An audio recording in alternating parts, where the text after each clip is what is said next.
Thank you for joining us this afternoon. I'm thrilled to have you all here and join us in our conversation. I am the chair of the California Commission on Aging. I'm Betsy Butler. I'm also the executive director of the California Women's Law Center. And again, I'm just delighted everyone's here. And we are expecting a few more. So I would imagine it'll get kind of crowded in here. Before we get started, I want to thank a number of people, particularly the staff of the California Commission on Aging, which is a small staff. I don't even know if they're in here right now. I don't happen to see them. But Carol and Marcella, are any of you in here? No. Okay. Well, just know they're amazing. And without them, this would not have happened. And also my staff at the California Women's Law Center have been amazing. I know, is Dinah in here? Dinah, Catherine, they're all outside. You met them outside. Dinah, Catherine, and Mariah and Amy Poyer are all here, and I'm thankful to them too, because this wouldn't have happened without them as well, because small organizations, nonprofits, are not large, and there's lots. Here's Carol Swartzlander now. She's the current executive director of the California Commission on Aging.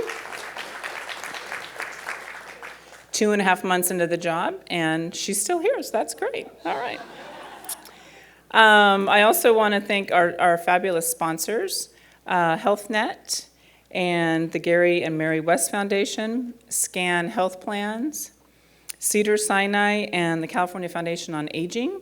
I also want to say thank you so much to our speakers and presenters, because their commitment to this work is imperative. Your expertise is beyond measure, and we're just honored to have you here today.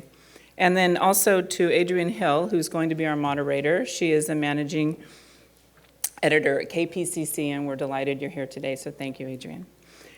With that, I want to let everyone know how grateful I am that you're here on this critical issue, and I just want to share a couple of really important statistics. And most of the people in this room know most or all of these statistics, but I'm just going to lay them down as a foundation for our discussion today. Excuse me. First of all, we know that 10,000 people a day in the country are turning 65 for the next decade and a half, and that means that 34,000 people in California are turning 65 every month for the next decade and a half here in California. So it's a big population. In fact, it's the fastest growing. The older population is the fastest growing segment of our population in the United States. We have a national average of Social Security last year of $14,000 a month. That's about $16,000, almost $17,000 a year to live on. In California, the number of older people on Social Security is greater than the entire populations of almost half the states. Only about half of all jobs in California offer pensions and retirement plan benefits, significantly less than the rest of the nation. This is great for legislation. Using Federal Supplemental Poverty Rate Index, nearly 50% of Californians aged 65 and older are living at or below 200% of poverty. 1 in 5 seniors in California live at or below the poverty line, with women and communities of color experiencing even higher levels of poverty. Nearly 2/3 of older adults in poverty are women. Nationally, 40,000 people aged 65 and older were homeless in 2017. Of course, that number is expected to triple by 2030, and in California, we know that homelessness and housing insecurity is a massive problem. And by 2030, for the first time in our country's history, there will be more people older than 65 than under 19. So it's a shift that is dramatic and has massive consequences, which is why it's so great that all of these dedicated experts are here today to help us think through some of these challenges that are ahead of us. And of course, we have a governor who is now very focused on this. He has called for a master plan on aging. It's not the first time a master plan on aging has been called for, so we're looking forward to it actually being implemented and fulfilled, and all of us get to be a part of that. He did commit that in June through an executive order. There's lots of legislation and other ways to make sure that that happens. And so luckily, we're all here to play a role in that. And I'm particularly thrilled that Kim McCoy-Wade, who's our acting director for the California Department of Aging, is here, and she'll be here all afternoon with us, and she will be ending the conversation today. So Kim, just stand up for a minute so we all know how fabulous you are. Thank you. I'm also delighted that Lei Chin is here today. She's a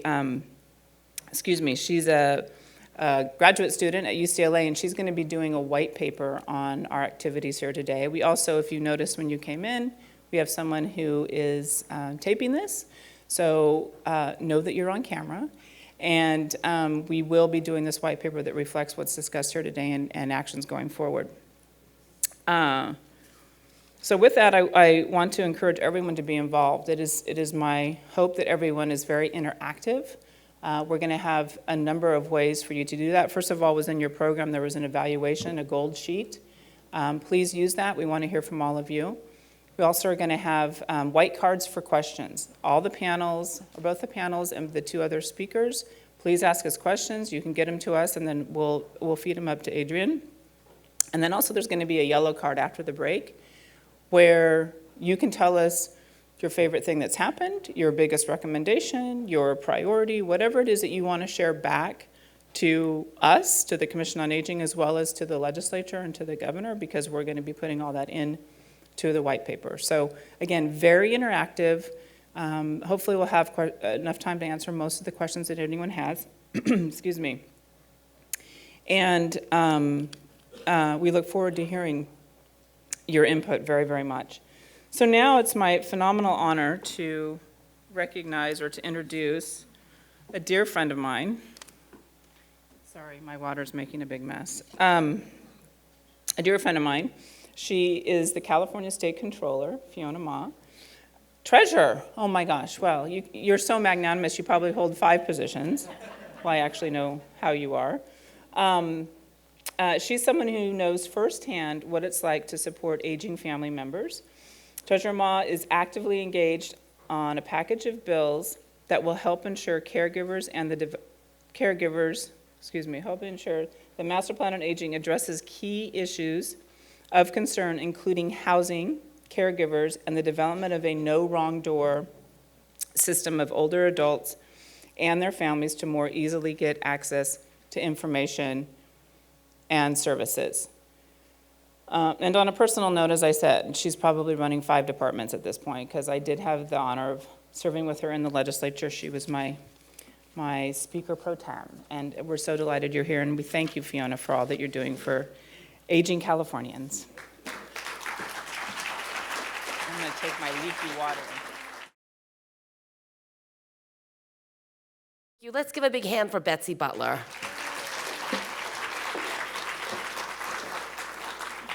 So Betsy and I had an opportunity to serve together in the legislature. And for those of you who follow politics, the squeaky wheel really does get the grease.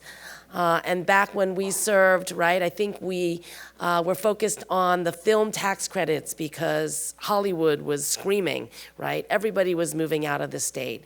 Then we had the Great Recession, and so then we had to try to plug the holes wherever we could. And then it became that banking crisis and home foreclosure. And it seems like issues like aging, because maybe it is like a slow phenomena, and it is not one of these issues that kind of hits us as an emergency all at once, it has really been hard to get a lot of traction about aging. I have lived with my parents for the past 15 years now, and I have seen how people, as they age, they go through different phases. And I think in the US, we do a pretty good job planning for prenatal to 65. But these days, right, people are living 65 to 75 years old, and there's a whole host of issues facing that population. 75 to 85, and 85 to 95 even. I mean, that is becoming more of the reality. And so as we are all here in this room, gathered in this room, we need to put a little more sense of urgency into this issue. And I'm glad that we have so many stakeholders here that are working on it, and the governor has also prioritized it by putting forth a master plan of aging. I sponsored 3 bills in the legislature this year. 1 got signed, 2 got vetoed, but the governor has said that he's going to put those issues into the master plan with his new commissioners, and I know Kim Carr is one of the governor's commissioners. But the 3 bills were the Nassarian Bill, AB 1287, which is a one-stop shop universal assessment tool, so the governor did sign that. But he did veto AB 1382 by Aguilar Curry, which has to deal with the paid and unpaid workforce. Who is going to take care of us when we get older? And then SB 611, Housing for Seniors, which I think is top of mind for many people. As the state treasurer, I'm just going to give a little plug about my office. I am your state banker. So every tax, fine, fee, interest, penalty goes through my office. So over $2 trillion we manage. I also oversee $100 billion in short-term investments. 80% is the state's money, and 20% is local government, special districts, and anyone else who would like to keep their money with the State Bank of California. And then the third is overseeing about $90 billion worth of bonds. So all the big infrastructure projects happening in California, I oversee the bonds. So that is on my geeky side, like Betsy said. But on the other side, I chair 16 different boards and commissions. And this is where I get to put my policy hat on. So in the legislature, we pass all these policy objectives, and now as the state treasurer, I get to fund or finance them.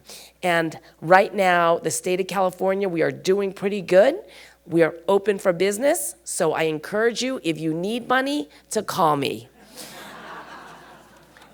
And I was just talking to Lori, right, about this project right here, which may not have happened, but for Sarah's help with City Council Member Rue's office to kind of put together the funding, cobble together the funding, right, that needs, that these projects need, because the longer they go on, the more it costs, right? And so at the state treasurer's office, I have a whole host of programs that funds everything from schools, hospitals, clinics, transportation, clean energy, advanced manufacturing.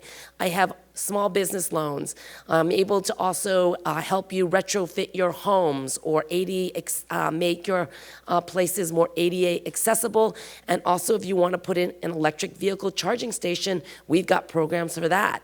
So I'm just happy that I am able to play a little part in everything that's happening in California, especially housing. My office also oversees TCAC and SIDLAC, the 9% and the 4% affordable housing tax credits. I look forward to coming back for the ribbon cutting for this amazing project that is going to happen, that is going to put together youth, foster youth, at-risk youth with seniors. And for me, being an AARP member, I don't have kids. I don't know who's going to look after me. I am really focused on trying to build communities for seniors, for families, so that we can create that like one-stop shop community where seniors don't have to live way out there. People with disabilities don't have to live in a corner, right? Families can actually live in a community, and that we can all take care of each other, kind of like the kibbutz model, right? That's kind of what we need again. And so my TCAC committee, we are going to be redoing our regs, which means the 9% tax credit. And I'm going to let you know that senior housing, community living, being able to age in dignity in place is going to be a major priority for me. So I thank all the advocates here. for all you're doing. Keep up the work. Let's elect more people who also believe that this is going to be a very urgent crisis that we should focus on. So thank you all, and I hope you have a great conference.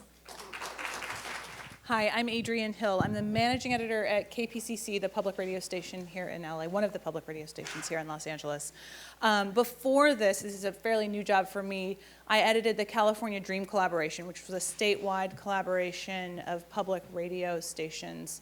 And we did a big project looking at seniors and aging in California, and I think that is why I am here today. But I'm really thrilled to be here, so thank you all. I'm going to remind you, please pass in any questions that you have. At any point, Betsy can pass them to me. We do want this to be interactive, so also ask each other questions. Let's have at it. Let's dig in. Joining me today, Nari Ree, the director of the Retirement Security Program at UC Berkeley's Labor Center. Thank you. And Steve Wallace, professor in the Department of Community Health Sciences at UCLA. Thank you both for being here. We're talking about retiring in California, challenges and priorities. And Steve, I wondered if you could start us off. What are the challenges we're facing? Well, if you'll indulge me, I actually put a couple slides together to provide an overview. And there is a PowerPoint clicker right So- over there. I can hand it to you, or you can stand at the I podium. can just stand up at the podium.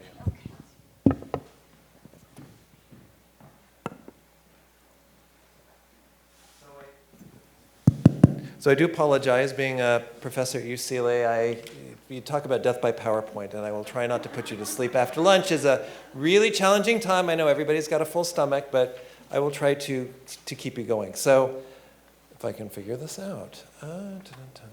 Forward. Yep. Oh, there we go. Okay. So in the communications literature, they tell you that the most you can get across in any talk is 3 points. So the 3 points I want you to take home today are that, and none of these are rocket science, so you should be able to remember them. There will be a quiz at the end. That the state is becoming older and more racially and ethnically diverse. So we already started hearing about some statistics. I'm going to show you some graphs that give you a really good view of that. Second, diverse older adults face economic insecurity. So the topic of the forum is political, economic, and demographic impacts on retirement. So I want to show you some of the challenges of making ends meet in California. And then really briefly, I'm often accused of being really good at identifying problems, but I want to give you a couple solutions also. So end on an up note to say, yes, there are things we can do about this. Okay, so number one, the state is becoming more diverse and older. So what you can see here, this is a chart from the Census Bureau. So the line here is the proportion 65 and over in the state population. So right now, we're about 14% older adults in California, and that's going to become a larger and larger proportion of the state as we go. This is the number, not the total. And I can't quite see with the lights on which one is which. So this is the total population, this is the number of older adults. This is the raw numbers, total population, older adults, and then the fraction of the population. So the bottom line here, we heard a few numbers earlier about the numbers of older adults that are growing every year in California. This shows you sort of that, it's not quite a straight line, but a pretty steep line in the growth of the aging population in California. So the topics we're going to talk about today are going to become even more important as years go on. And as I tell all my students, you're guaranteed jobs because jobs in the aging field are going to become more and more in demand as we move into the future. So this chart gives you three stories, also. This is a little combined here. So the first story is, once again, the growth in the total numbers of elderly from 4.3 million to 13 million in the state of California. So that's a rapid growth. The biggest story, though, is that it's becoming increasingly diverse. So the green bar is the number of older Latinos, currently under 1 million. By 2060, we'll be up to 5 million. But it's across the rainbow. And so the population is becoming increasingly diverse. And here's another way of looking at it. So here's the proportion of California's seniors who are non-Hispanic white, pretty much straight down. Here's the proportion of California's seniors who are Latino. By 2050, it'll be equal. In about 10 years, there will be no group among older adults that is a majority. So the numbers are growing rapidly. They're growing pretty much in a straight line, but it's not the same population that we had in the 60s and 70s. It's an increasingly diverse population. I think you can remember that. Okay, so let's talk about economic insecurity. Everybody wants to be secure in old age, and aren't they? Is this the image of the average senior that you see? They're, well off, having a nice glass of, that looks sort of like Chardonnay, on a cruise, enjoying their golden years. This is the image that you often see in the media, and you often hear that the senior population has the lowest poverty rate of any age group. So nationally, about 10% are under the federal poverty line, compared to just over 10% for non-elderly adults and 15% for children.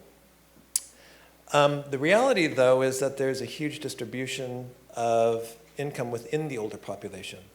In California, the top 5% of older adults have incomes over $240,000. So this is a reality for about 5% of seniors in California. What about the rest of them? So this gives you the other side, which is the proportion living in poverty. So as you can see, the red bar is the official poverty rate. So to the extent that non-Hispanic whites are the largest group currently in California, that 10% is about right for California. The official poverty rate, though, when you look at different racial and ethnic groups, is much higher. What's even more important is the group sitting right on top of poverty. So this is the group between, and I'll show you the dollar amounts in a minute, between 100 and 200% of poverty. When you get up to the Latinos and African Americans, almost half of seniors in those groups are under 200% of poverty. So this yellow group has had a number of names. Some call them tweeners because they don't have enough money to pay for their daily necessities, but they're not poor enough to qualify for a lot of public programs. So the reality is the federal poverty line, if you're looking at 200%, gives you a very different picture of the wealth of Californians. So I've been involved for over 10 years now in a project that is looking at alternatives to the federal poverty guideline. Way back in the last century, 1995, a government panel concluded that the federal poverty line was woefully out of date, and I have a half-hour lecture about why, but I won't give that to you. Just suffice it to say that it's the same amount of money for the entire country.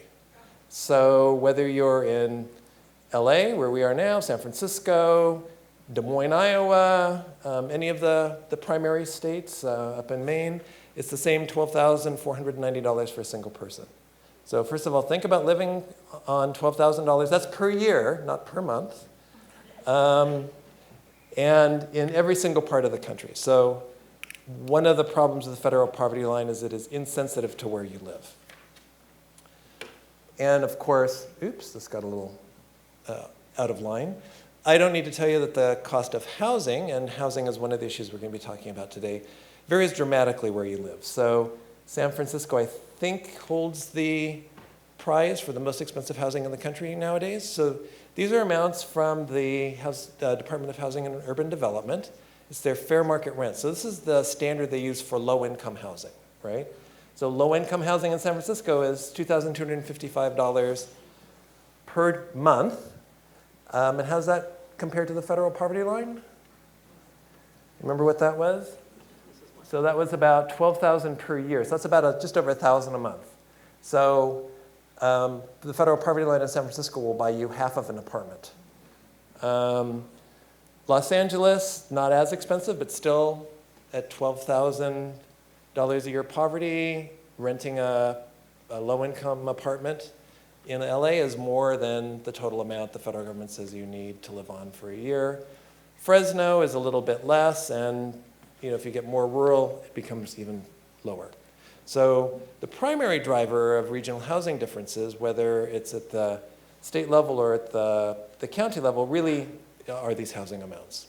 So that's one of the challenges of the poverty level. The second challenge is that older adults, and I probably don't need to tell you this, have different distributions of household expenditures than non-elderly adults. So the federal poverty line was developed around a metric in the 1960s when they didn't have very good data that assumed you spent about a third of your income on food. Well, so nowadays, across incomes, we spend about 12% of our income on food. Older adults, and the proportion of income goes up with aging, spends over a third of their income on housing. And we just saw the variation in housing costs across the country. And then the part that often doesn't get realized is people say, oh, older adults, they have Medicare, they're fully covered for health insurance. Ha, yes, so I see a number of people with Medicare here. So actually, older adults spend a larger proportion of income on healthcare than any other age group, even though they are generally 95, 97% covered by Medicare. So there's a lot of out-of-pocket costs, and as you get older, that 75, 85-year-old age group, the biggest gap is? Prescription drugs. So prescription drugs is one. What's the most important? Long-term services and supports, right? So if you need home care, maintenance home care, not recovery home care. Say you have a stroke, you go home, they'll send you some PTOT, and then you platform. And then you just need help with the activities of daily living. There's no coverage in Medicare for that. So that becomes a major driver of costs. So looking at a single amount by age group doesn't really work either. So what we've done is worked with an initiative on the East Coast called Elder Economic Security Standard Index, which is a mouthful, so we call it Elder Index for short, which looks at the amount older adults need to make ends meet at the county level based on the actual costs for housing, food, transportation, healthcare, and other, uses unadjusted costs and current data. And this is what it looks like for Los Angeles and Humboldt County. All of this data is available at the Center for Health Policy Research, where I have my research home. If you just Google Elder Index UCLA, it'll take you to our dashboards that give you the amounts.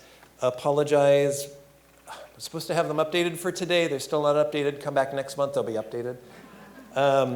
So there are a couple messages here. One, here's your fair market rent for a one-bedroom apartment.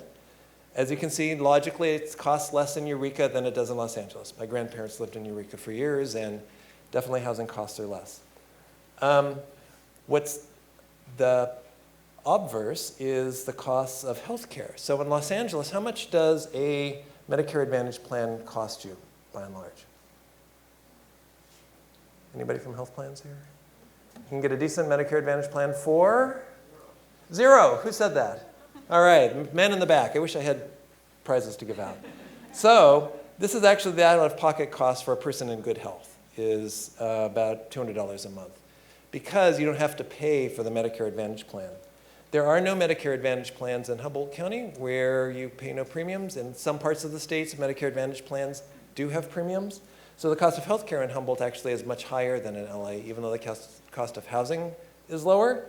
And so when you look at the total costs per month, they're not that much different. So when you look at Fresno, Humboldt, Imperial County, you would say, well, it's so cheap to live in those areas. But when you're paying for healthcare there that you don't have to pay for healthcare in the greater Los Angeles area, it evens out. So this is the amount, it's at the very bottom here, it's about $25,000 per year is what we calculate for a renter, the minimum amount you need to make ends meet in the city of Los Angeles, and about $24,000 in Humboldt. So overall, if you want to just like back of the envelope bit, if you say 200% of poverty, that's pretty close, and it varies county by county. That's the whole point of doing this exercise. But 200% is a much more realistic measure of poverty. San Francisco, 300 to 400%.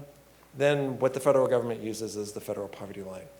When you apply that to people's incomes, and you look at older adults living alone throughout the state, about half of all older adults who are living alone in California do not have enough income to make ends meet. So that's when you take people who are in a house with a mortgage, who are renters, who are in a house without a mortgage, put it all together, and if you're living alone, there's flip a coin as to whether or not the person's able to make ends meet. Okay, Federal Housing and Urban Development defines housing burdens. They've got two lines. One is moderate housing burden, which you spend 30 to almost half of your income on housing, and severe, which is more than 50% on housing. And this was some data we ran last year, I believe, 18, yes, on housing burden across counties in California. And as you can see, so these are renters only. In the best city, which is San Francisco, and we can talk about why maybe in Q&A, under a third were not burdened, which means almost everybody who rents in California who's an older adult qualifies as housing burdened by the Department of Housing and Urban Development. And in many counties, as many as half to two-thirds are severely burdened. That means they're spending more than 50% of their income on the rent for the place that they're living at. And, did I just skip forward? Yes, okay. So what is one of the consequences of not being able to afford your apartment? Well, you move out. And what you can see is that this is in California, older adults who are renters, about half of them live in their homes for less than 3 years. So they're constantly moving, right? Rents go up, they have to find a new place. Rents go up, they have to find a new place. On the other hand, this should be no surprise, if you're an owner with a mortgage, about half of them have lived in their places more than 30 years. So when we talk about aging in place, that's pretty easy to do. It's not a no-brainer, but it's much easier to do if you own your home and you have no mortgage. So here's the 30 plus years, it's about 7% of older renters. So they're much more insecure. And what does that mean? So that means if you're constantly moving, you have weaker social networks, it's harder to make friends, it's harder to get to know the local store owner.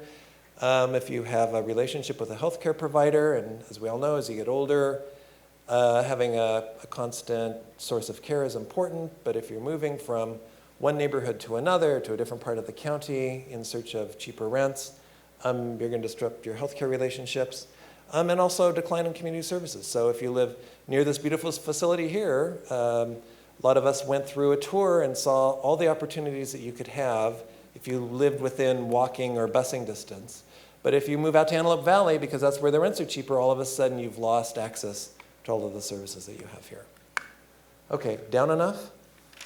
So a couple hopeful thoughts. So now I did pick a stormy background for this, so you have to be careful. But there are policies that can improve income security and retirement. And I just want to mention a couple of those. So I apologize, my circles didn't translate to this computer. But so the bottom line is the lowest income older adults are disproportionately reliant on Social Security. 2/3 of all of their incomes comes from Social Security. And retirement income, pensions, and so forth is a small proportion. In contrast, the wealthiest are actually oftentimes still in the labor force. 40% of their income comes from employment. And Social Security for them is pocket change. So what can we do to help this lower income group? Couple ideas. There's been a movement in California, I don't know if Kevin will talk about this, trying to improve SSI levels. So SSI is low income support. California was the only state in the country that, technical issue, but basically give you dollars in your SSI check instead of food stamps. That was great in 1974 when they converted it to dollars, but that amount didn't change over the subsequent 30 years. So they recently let older adults apply for food stamps. And here's a little URL to learn about that from Justice and Aging. What California hasn't done is restored the amount of money it cut from SSI during the recession. There was the discussion earlier about all the challenges in 2008 and what the state did, and part of what they did was decrease cost of living increases and did other things with SSI. So that's a policy direction that could help the lowest income seniors. And then there was a mention about the very few number of employers who offer pensions through their work. And California is one of a few states now that has recently passed and is in the process of implementing a state-sponsored, basically 401k. So the administrative costs often prevent small businesses from offering 401ks, so they can now sign up. It's entirely funded, self-funded, so there's no state dollars in it, but CalSavers is one solution that's been talked about for a while. Okay, so just summarize the overview introduction, California is growing older and grayer and becoming increasingly diverse in its population. Economic security is a challenge for all seniors, for all older adults, but when you look at how it distributes out, if you're a person of color, if you're a woman, if you're a person without a pension, it becomes particularly challenging. Housing costs are driving a lot of the economic insecurity in old age, but there are a variety of public policies, some of which we'll hear about later today, that can help mitigate or start to deal with that. So that's my introduction. And Nari, now it's your turn. I know, I'm so sorry. You have two academics, so I have a PowerPoint too. So I'm going to go up there.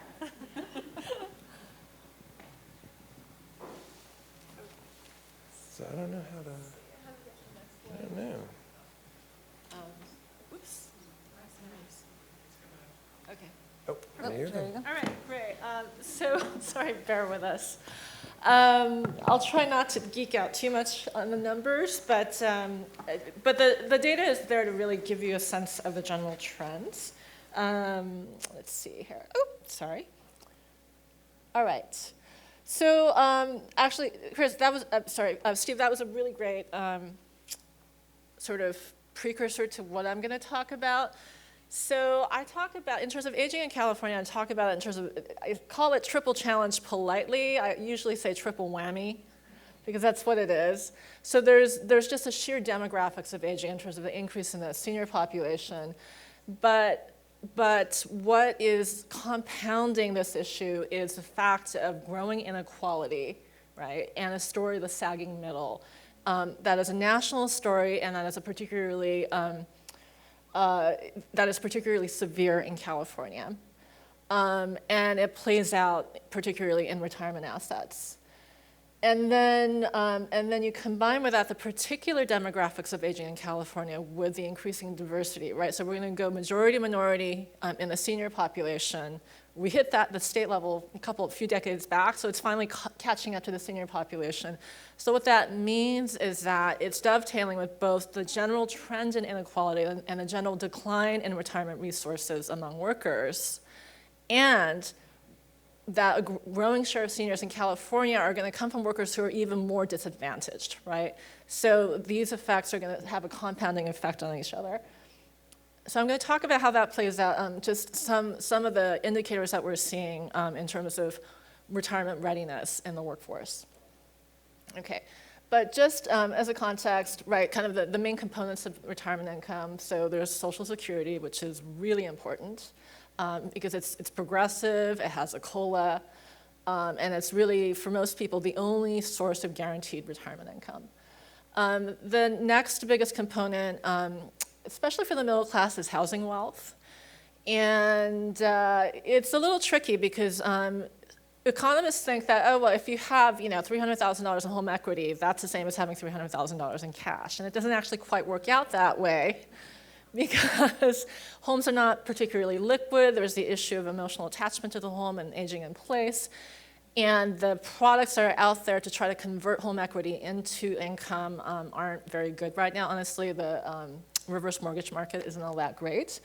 And so what I like to say is like, well, you can live in your home, but you can't eat it, right? You still need income.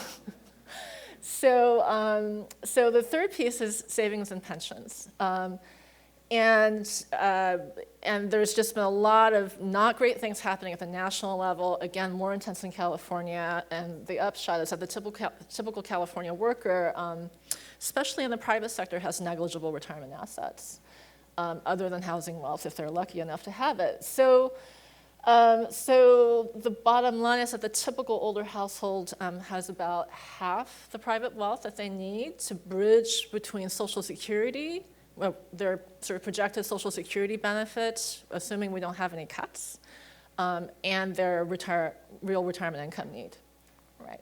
So let me go through the building blocks of that.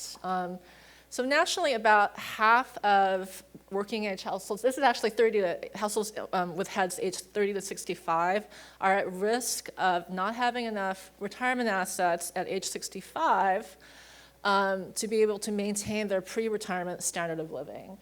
So the key takeaway from here, this is put out by the Boston College Center on Retirement Research. They do this every 3 years based on the Survey of Consumer Finances.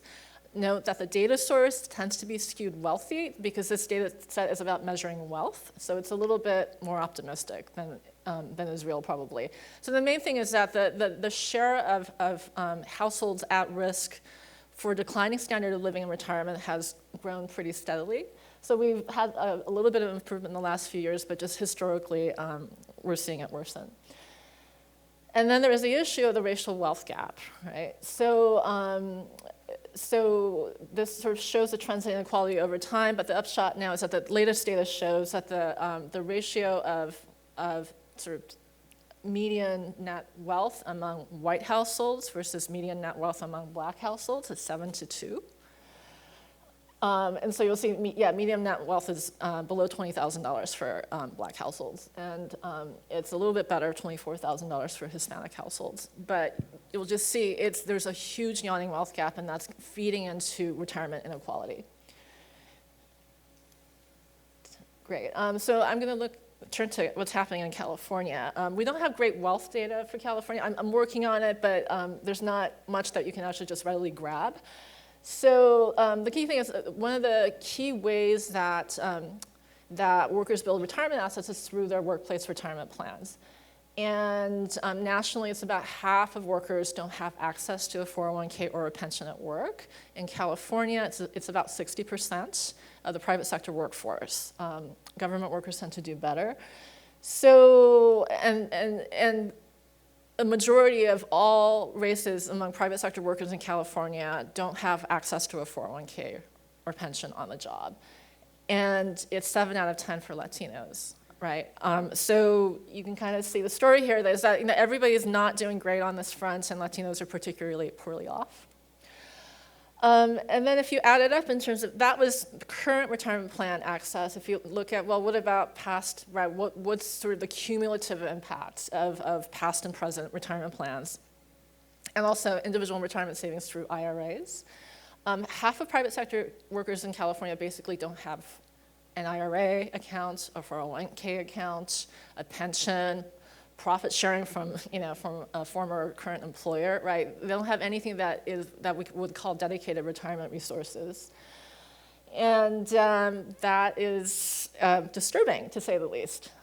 Especially because given changes in the Social Security formula and increased life expectancy, the private savings burden for retirement just to stay in place has grown larger, but households are falling further behind.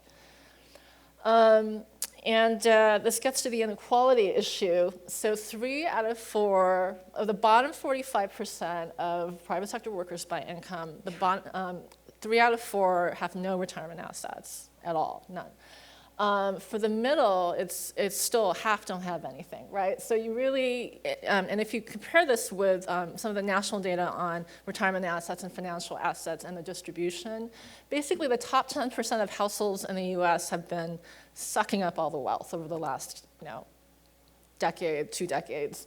And so while there's been a massive accumulation of private retirement wealth in the United States, in the order of trillions, outside of the defined benefit system, in sort of the defined contribution 401k IRA system, the vast majority of that wealth that's been built up that we hear about in the news really belongs to the top 10% of households. It really is completely irrelevant to the retirement readiness of your average worker. So in terms of older households and kind of tallying up everything that they have, I just did this little exercise, and I want to say I'm not a financial advisor. This is an academic exercise. Everybody wants to know how much should I have saved, right? How much should I have now? So Fidelity will tell you, oh, you need 10 times your salary saved by the time you hit age 65 or 67. What I did in this case was I just wanted to be really conservative. And what I took was essentially given kind of the median and median wages, right, of households, and what we know about how incomes grow over time, right, what are their Social Security benefits going to be? And in terms of maintaining their standard of living at a replacement rate of 75% of income, it's a little bit, I adjusted it by income, but basically on typically 75%.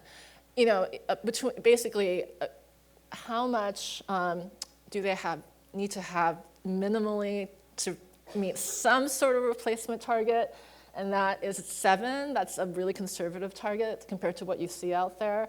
And I sort of looked at, okay, well, let's look at households by age and see how much they've accumulated so far. And the key thing is that for the age 55 to 64 group, the median wealth to income ratio is about 3.5, 3.6. And the takeaway is that with those households, that typical household in that last age bracket needs is minimally 7 times their income saved in net wealth. And that does include housing wealth here. I am treating housing wealth as cash, even though it doesn't work that way. And that really, households approaching retirement only have about half of that, right? What that means is they're going to fall short. There's going to be a decline in the standard of living. Before I kind of talk about what that ultimately means, I want to talk a little bit about women, and because this is a really important piece. So in terms of access to workplace retirement savings vehicles, that has, women have achieved parity, right, over the last 10 years, which is good news. But there are these structural disadvantages, right? So there's the gendered wage gap. There's the fact that women's careers are interrupted at both ends by unpaid caregiving, right? Child rearing, and also caring for, it's the women who care for adults, ailing seniors. And then you add in life expectancy after retirement in terms of women's longer life expectancy, that means they need to have more, right? They need to have more saved. It's also why Social Security and pensions are so important for women. And so that all adds up to just being much further behind than men in terms of how much they need to have saved. All right, so we talked about earnings, and it's true. The households above age 65 that are doing better tend to have more earnings. You have to sort of break it down by age because employment really drops off after age 70, right? Like very few seniors are working unless they absolutely have to or really, really want to. And I'll talk about that. So there has been increasing senior labor force participation, and certainly in terms of national and global policy, there's the expectation that seniors continue to work longer. The problem is that there's a huge gaping hole in the middle of the labor market for seniors. So if you look at the employment data by occupation, there's a big cluster, and actually some of them out in some of the neighborhoods and some zip codes in LA, because right, if you're a director or if you're a college professor or a lawyer, there's a lot of longevity in your career. You can choose to work and you can stay in the occupation that you've had. And then there's just low-wage workers who've always been low-wage service workers, and they keep doing what they've been doing. There's a huge issue with the middle class, right? Who basically aren't in either end of the spectrum, but the jobs are not there for them in the occupations that they used to work in, right? Right. Age discrimination starts kicking in pretty quickly after age 50. And definitely if you're 65, you're facing that. And so what that means is that you wind up sinking, right, in terms of the wages that you can earn. There are other downward pressures on wages for seniors. I just talked to the Uber driver who is 81 years old on the way from the airport, and actually, and I did ask him for permission to share the story because this is, I just asked him like, why are you driving? And I researched retirement security, and it was basically a story of doing okay for a while, and then there was a death of a spouse and medical costs and loss of income, and then trying to get a job in the field that you used to work in, which is a professional job, and just realizing nobody's hiring me, and this is the only option that I have, and that just really illustrates the forces that I'm talking about here. Anyway, so that is, I'm sorry, that's a little doom and gloom, but it is a serious issue. It's an issue because people are heading into retirement without the resources that we need, right? And we're expecting seniors to work, right? But there are these labor market realities. So in terms of some policy considerations, obviously there's a boosting retirement income piece. I was actually pretty heavily involved with the development of CalSavers and also advised on, Oregon actually went first with their program. There's several other states, and I also ran an analysis of what would be the impact of this program on the workers' retirement income. And so it's most beneficial, obviously, to young workers, right? Because they have more time to save, more time to have investment earnings.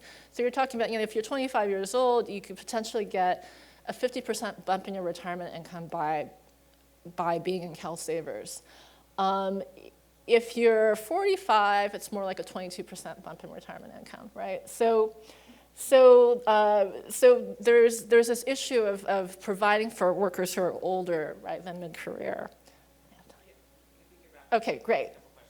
Okay, terrific.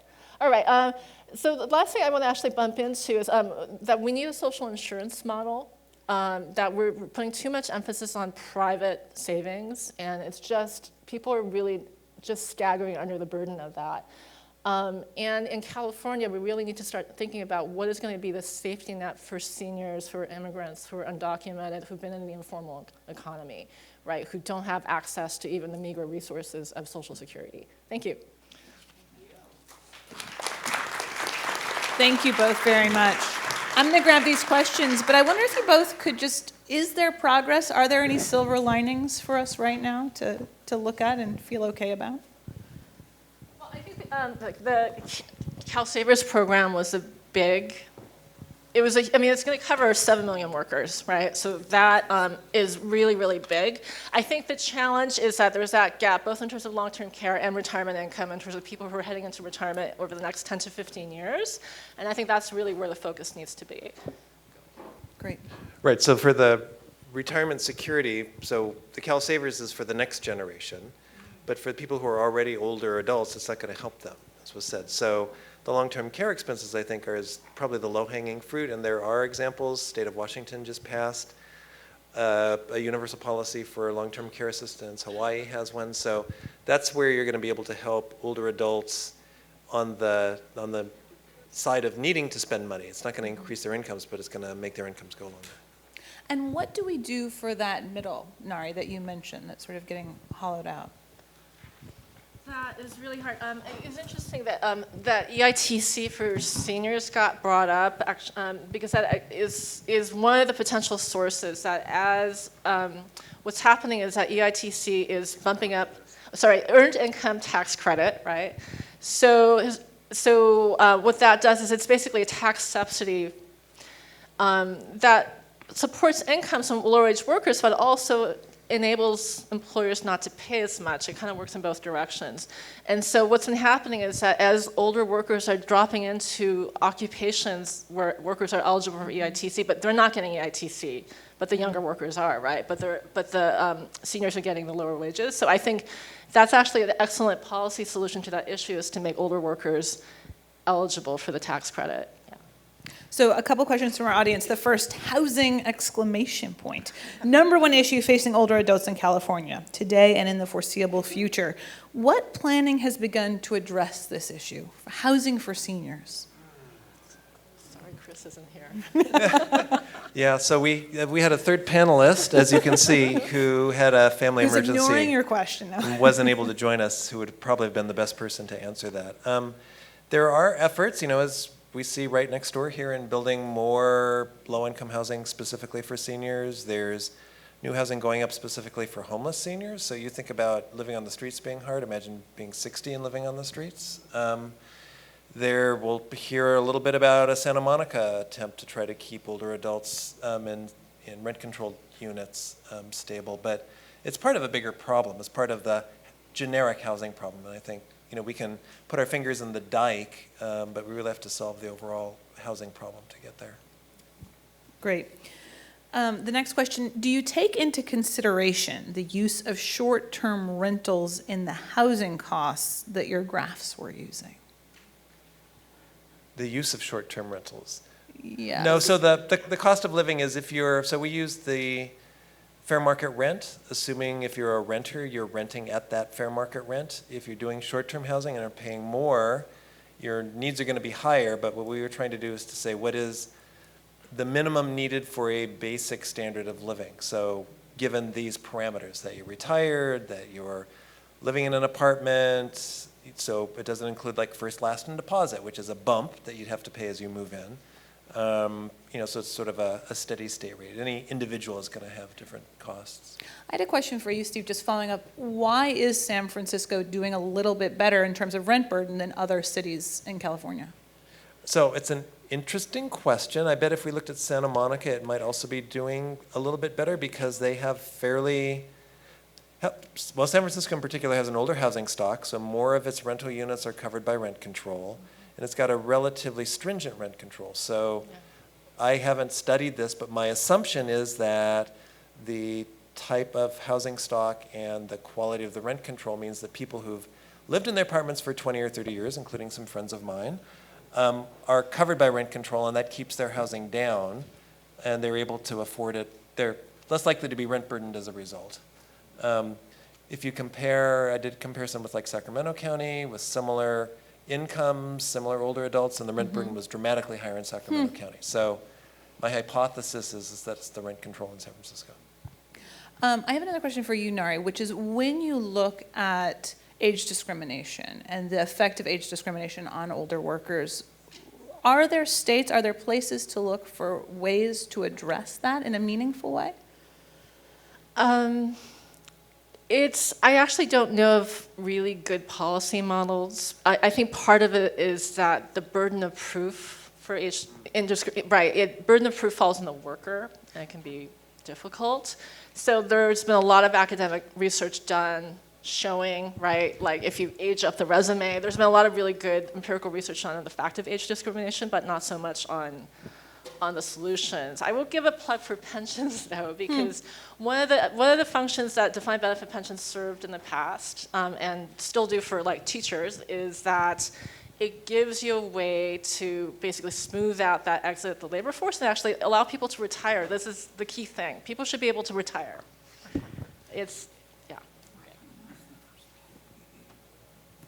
Great. Sorry. So there's also, I know there are a number of people in this audience who do job training programs for older adults to try to help them reskill for jobs where they might get hired. I believe there are some hiring incentives in some positions for hiring older workers. So there are, once again, I think those are fingers in the dike, but I mean, there are some small programs that help with that. And is there any literature that shows just talking about it helps? I mean, does talking about and acknowledging age discrimination help? No? I don't think so. I mean, I just wonder, like, how do you get there? Like, how do you overcome age discrimination? Well, there's a whole, AARP has a whole program now called Reframing Aging.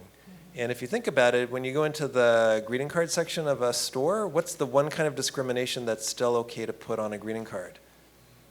Age, right? It's like the black balloons, oh my God, you turned 50, and the fire extinguisher for your 70th birthday, and all of these, like, you're getting older. See, and even we're laughing, and it's okay to make fun of getting old. It's assumed that it's something negative that you would avoid and so forth. So of course an employer is going to say, oh, he's 70 years old. He doesn't know how to use a cell phone. And, maybe the person that you're interviewing actually worked on developing cell phones. You don't know that, but that's the age bias that comes with that.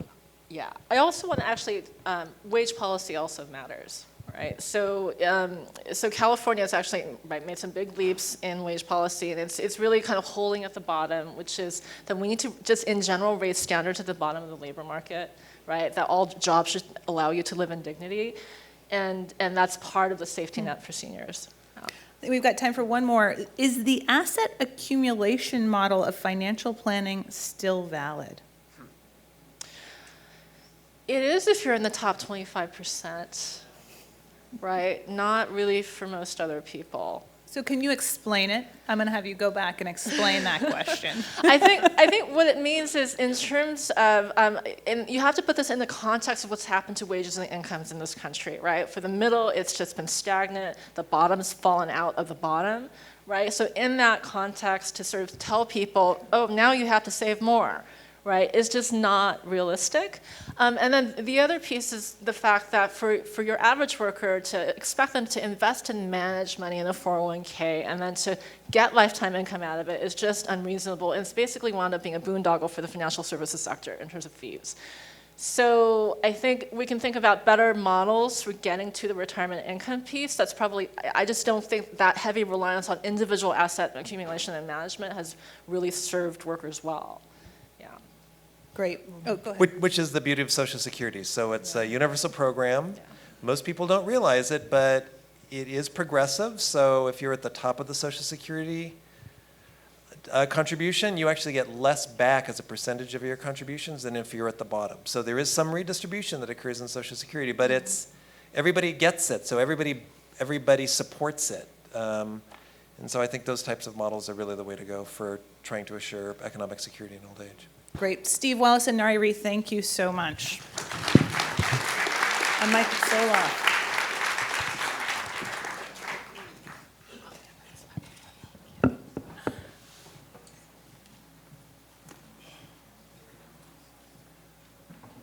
Our next conversation is with Michael Soloff, who's the current chair of the Santa Monica Housing Commission. And remember, please pass in your questions for him. I do have other housing questions I'm storing here. But I think that, so we have just 20 minutes for this panel. It's relatively short, so get those questions in fast and early so we can make sure to ask him.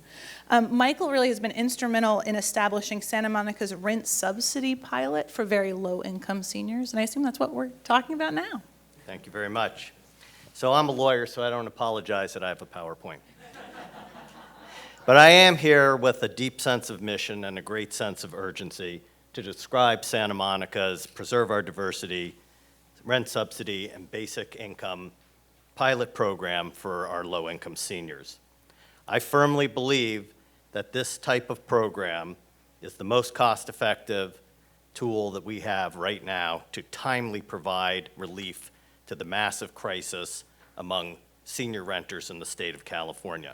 And I'm hoping I can convince you of that today so that you will become advocates for the state to partner with local governments like Santa Monica to scale up this program across the state, or at least perhaps after Professor Wallace does some due diligence and proves to you that, in fact, what I say is correct. So I'm going to skip through the parts that describe the first hard truth that led to this program, which of course is that there are huge numbers of senior renters in the state of California and in my city of Santa Monica who don't have enough income left after rent to meet the basic necessities of life. Professor Wallace gave you that data. I'll just note that while he gave you the figure for all types of senior housing, for renters, according to the data on his dashboard, which is great, over 60% of renter households, senior renter households in California of one or two people don't have enough after rent income to pay for the basic necessities, and it's even worse here in Southern California. And, you know, it's no surprise given the number of people who are paying more than 50% of their income in rent. That's Santa Monica. Here's the state of California. It's over 70%. I mean, this is all, everybody here knows this.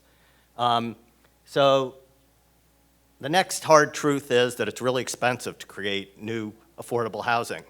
Santa Monica has approved in the last 24 months 2 deed-restricted affordable housing projects with nonprofit housing providers. We're doing it through tax credits, thank you, Fiona Ma, and through housing trust funds, thank you, the voters of Santa Monica. But the average cost to us is $611,000 per unit. That's to all of us. I'm giving you the part that's for the city, but I think the real public policy question is not just what each individual part is, but what does it cost overall? Because the need is so great, we have to spend our resources as effectively as possible. Now, Santa Monica, yes, we have very high land values because we're nestled against the Pacific Ocean, and we believe in supporting workers, so working people, so we do require prevailing wages. But on the other hand, we have things that most of California doesn't have. We have administrative approval for affordable housing projects. So there's no, NIMBYs coming in saying, I don't want low-income people holding it up and creating those costs. And we've reduced parking requirements for affordable housing projects. So I can't tell you what your exact figure is and where you are, but it's very expensive. One thing, this won't be my talk today, but I hope the state will seriously consider making as much of its public land or even land that's being used in urban areas for things like DMVs. Let's put housing on top of that. That's how we'll bring down this cost. So the Housing Commission 4 years ago, facing these realities, said, can we come up with something that's going to help more people more quickly with the limited resources we have? And that's what led to the POD program. So I'm going to describe to you the key aspects of the program that are all designed to try and drive to as much cost effectiveness as possible. And then I'm going to talk about what I'd like, I hope, you to advocate to the state. So the first thing is, how do we figure out what the subsidy is? Well, people are probably familiar with the Section 8 program. You know, you figure out, oh, here's your income, you shouldn't pay more than 30%, so what's the difference between your rent and 30% of your income? That's your subsidy. The reality is that that type of program actually ends up over-subsidizing some people and under-subsidizing other people. So what we did, thanks to the great work of Professor Wallace and his team, is we took the UCLA Elder Index for the west side of Los Angeles, for Los Angeles. I learned there is a west side, so we're going to talk after the meeting. And we modified it in one way, principally, which is that we have a robust public transportation system in Santa Monica and a dial-a-ride program for seniors with Lyft that is subsidized. So we lowered the transportation cost to reflect what we thought was the minimum that people needed in our city. And we said, okay, we know what your rent is, we know what your income is, so how much money do you have left after rent? And we're going to give you whatever amount you need to get you to this basic budget.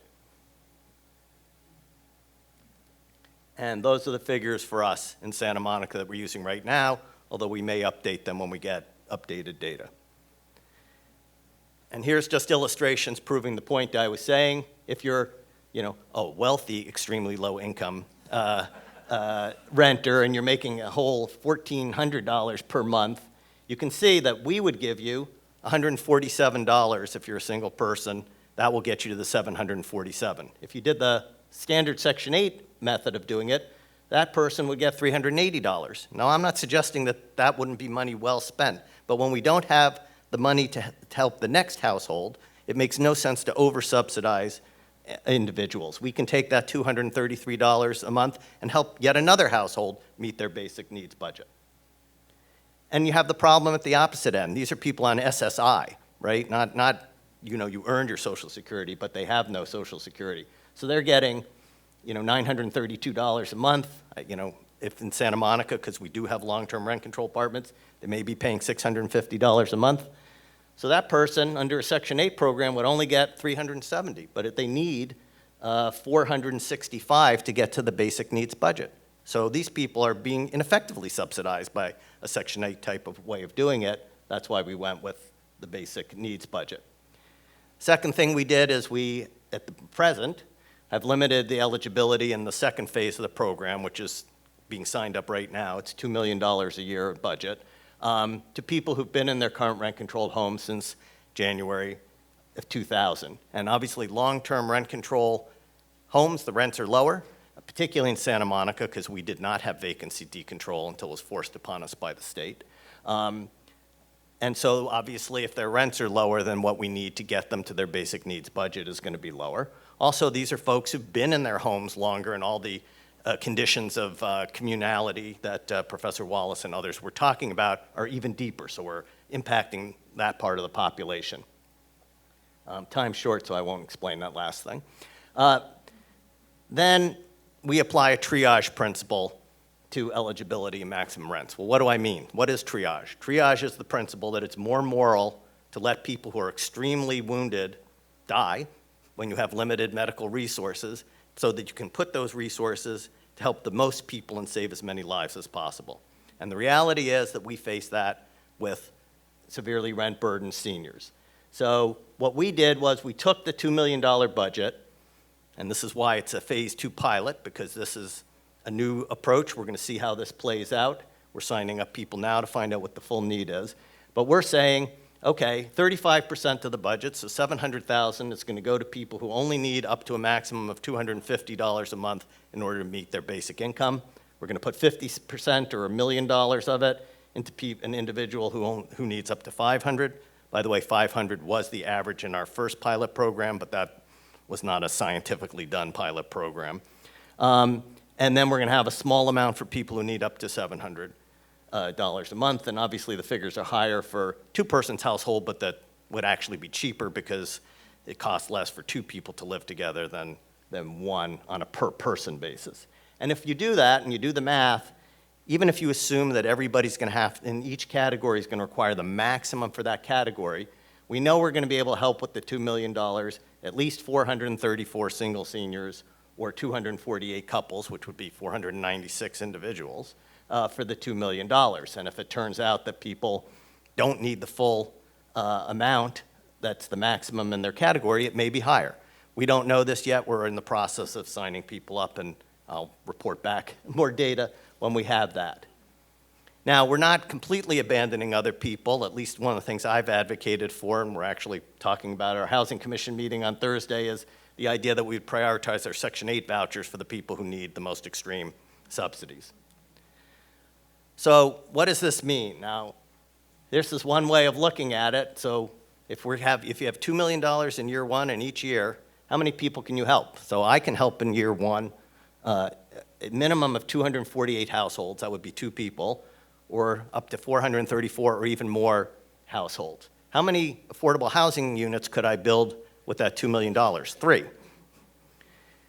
And you can keep going through this. Obviously, this is highly simplified, but I think you see the point, which is that we can help an awful lot more people a lot more quickly by doing this. That's not to say we don't need to. We do need to create more affordable housing, and I make the pitch again for state land in the city of Santa Monica, by the way. We're putting our land where our mouth is.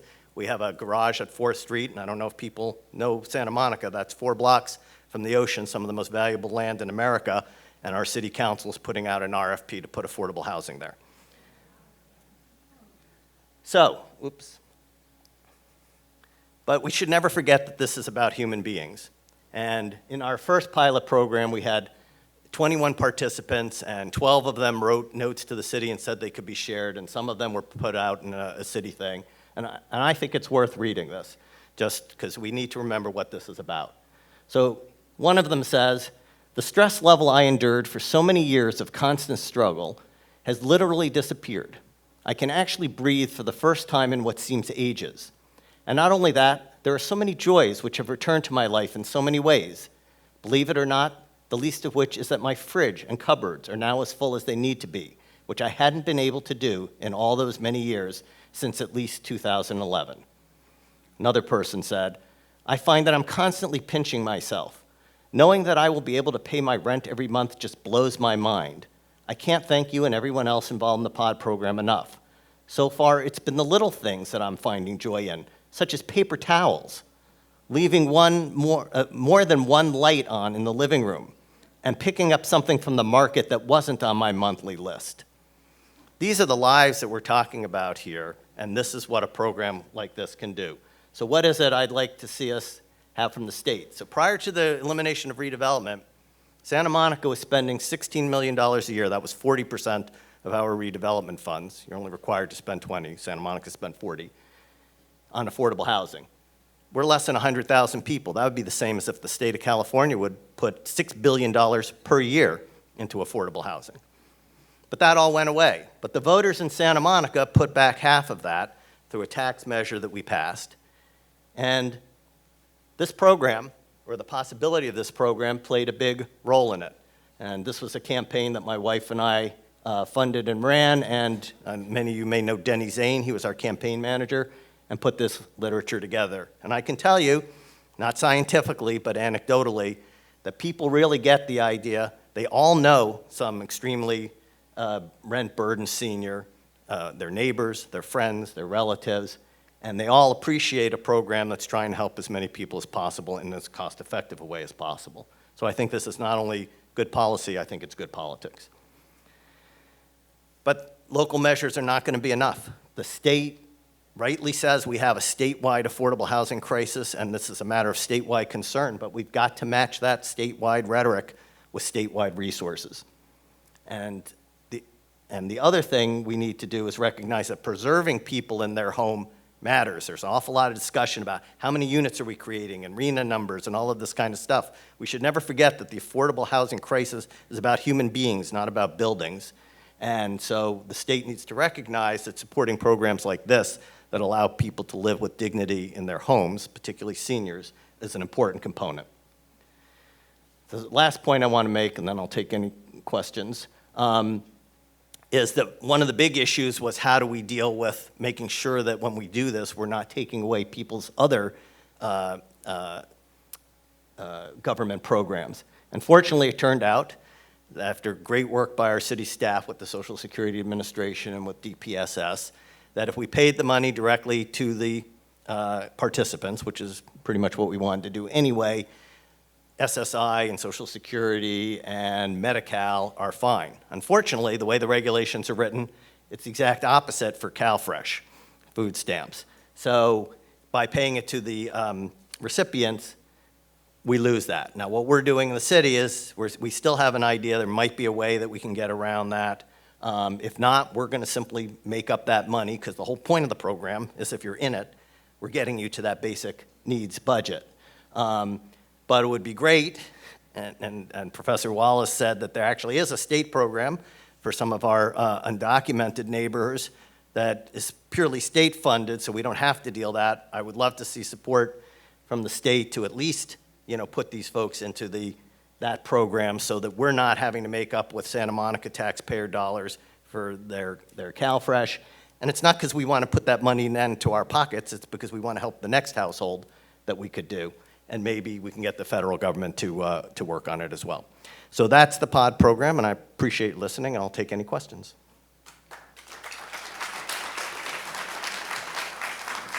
I have a question. So I'm sure this program didn't come about all that simply. It took work, and so I'm curious what your biggest stumbling blocks were, because I have mentioned your program to about 5 different city council members throughout the state, many of whom I've involved you in those emails.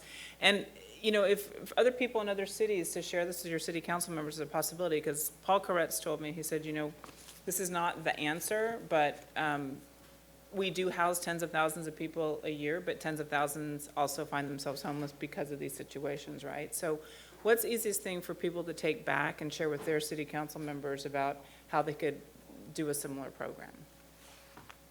If you have any quick ideas. Well, I think the single most difficult to answer the first part of the question was that this was thinking outside the box. We've been very much, build a unit, get tax credits, do it. And it took political work. There's certain political organizations in our town that I had to convince that this was more cost effective. There is obviously a community of people who are doing wonderful service to create affordable housing, but who worry that resources will be drained away from that activity. I think the main message to people who want to do it is the numbers I showed you about why this is cost effective, and that this is a program that's been thought through, that tries not to waste money in any possible way and can just help a lot more people. I'm not a Pollyanna. I don't think this is a silver bullet. We have no silver bullets to the housing crisis in California, but I do feel, and I think you can make the case, that this is highly cost effective and it's going to help more people get more bang for the buck. What did you learn from your first pilot? What did you change? So we worked all this out that we're talking about here in the benefits program in the first pilot. So we sort of started the first pilot without knowing whether this would work. So that was the single most important thing. I think the second thing was that we originally had funding for something called Wise and Healthy Aging to meet with these folks and make sure that they were all accessing as many other programs as possible. What we at least found in our city was that folks already were accessing pretty much every program they were eligible for, and so that adding that cost in was not worth it for us, and we're not including that piece in the Pod 2 pilot. A question from the audience: how did you garner public support beyond the ads? Beyond the ads that you showed us, the flyers, the mail? In a variety of ways.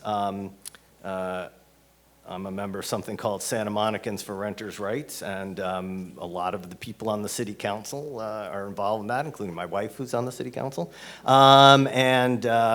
Spend a lot of time before it even got out beyond that convincing those folks. talked to people in the Democratic Club, which is a big political group there. We have neighborhood groups, 7 of them, went and talked to those groups. I mean, you know, we have about 100,000 people. I always say there are about 1,000 people maybe who pay attention to what's going on in local government. And so a lot of it was engaging with people who are the opinion leaders in our town and explaining to them why this was something that was cost effective and would help, as I say, something that everybody appreciates. Everybody knows somebody who's in this situation. What was the hardest question you had to answer, or the biggest stumbling block to making this happen? Well, obviously, number one was getting the money. But there's something, you know, important about this that, you know, oops, I guess I'll just tell you. My wife is the technophile in our family, I'm afraid. So, you know, right now, thanks to Prop 13 and the other things, normally you would need 2/3 vote to get a general tax approved.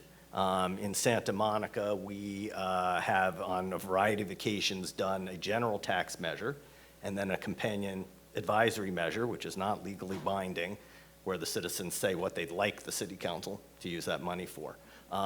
So we did that here, and there's enough of a track record in our city that the voters trust that if they give advice to the city council, they're probably going to follow it, and so people do that. I unfortunately took away the slide, but so we ended up with, I think, and this was something where there's also money going to other types of affordable housing programs and to school type programs or youth programs. We got 62% of the vote for the tax. So if we had to have 2/3, we wouldn't have been able to pass it. We wouldn't have had the money. We got 70% for the advisory measure. And I think but that actually means something, because when I talk to people, and I was mentioning some people at lunch, I have people who said to me, and you know these people well enough that they don't believe in doing anything, but they say, at least if we're going to take our money and do something, I like that we're doing this kind of program, because again, they know people who need this, and they appreciate the thought that's gone into trying to make it cost effective. Great. Another question from the audience. How do we prevent seniors being displaced by developers? Well, you should come tomorrow night to the Santa Monica joint meeting of the Santa Monica Housing Commission and Santa Monica Planning Commission.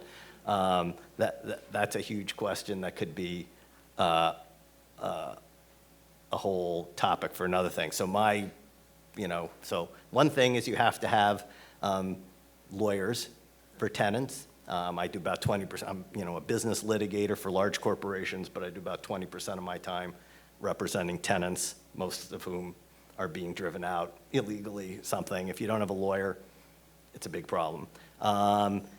You need to have a city attorney, and that's going to prosecute, and anti-harassment laws. You need to have laws that disincentivize over development of places like, condo conversion and the like, that incentivize people to drive them out.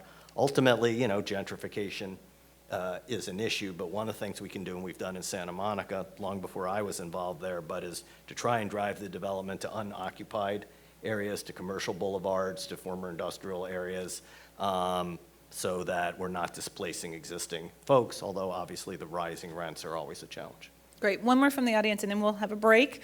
How can the state replicate the Santa Monica model? Well, I'm afraid to touch this button because I'll probably turn it off again, but you see that? Oh. Funding. We need resources. It's as simple as that. And what I would suggest is where the state says to a local government, if you'll put up, a certain amount locally, we'll match it. That would be the best thing on this type of a program. And also, as I say, putting into state policy making, recognizing that keeping people in their existing homes when the rents on those homes is moderate is itself an important public policy goal that money should be directed towards, not simply counting how many new units we create when you're driving people out of rent control apartments, thereby driving up the rents and putting people on the street or out in remote areas, as Professor Wallace was pointing out. Michael Sola from Santa Monica, thank you so much. Thank you. Thank you all for coming back. I hope you had good treats and coffee. This panel is Retirement Inequality, Priorities and Next Steps. And joining us, we have Kevin Prindivil. He's the Executive Director of Justice and Aging. Jamie Levine, he's the Director of Legal Services for Elder Law and Advocacy. Thanks for joining us. And Michael Adams, the CEO of SAGE, Advocacy and Services for LGBT Elders. Thank you. Kevin, start us off.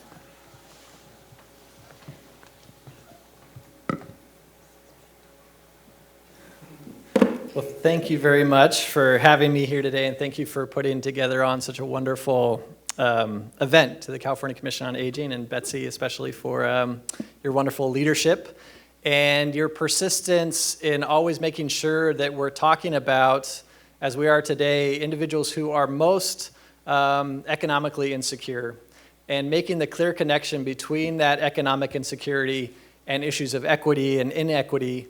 And I'm going to drill down a little bit deeper in a lot of the wonderful information that was shared in the first panels about that equity, that lack of equity that we see for people as they age, and about issues of inequity, and then hopefully turn a little bit to just broad strokes of recommendations for how we can start to address some of these things and the wonderful opportunity that we have through the Master Plan for Aging planning process that we're going through now. And then maybe we'll get into some more specific recommendations as we go on. And I think about, when I think about equity issues and aging, which really is at the center of the advocacy that we do at Justice and Aging, I think of a book that we read at a staff level a couple of years ago called Endgame. And that book starts with the premise that oftentimes aging is talked about in broad cultural terms as the ultimate equalizer. That no matter how much money you have or your racial background or your gender, we all grow old, and that experience is a shared experience and comes with some challenges, and therefore aging acts as an equalizer.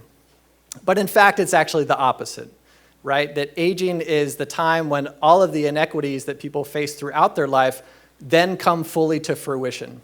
So we have talked about in the earlier panels today, things like the wage gap or racial discrimination, discriminations in education opportunities, employment opportunities. They don't stop when you grow older.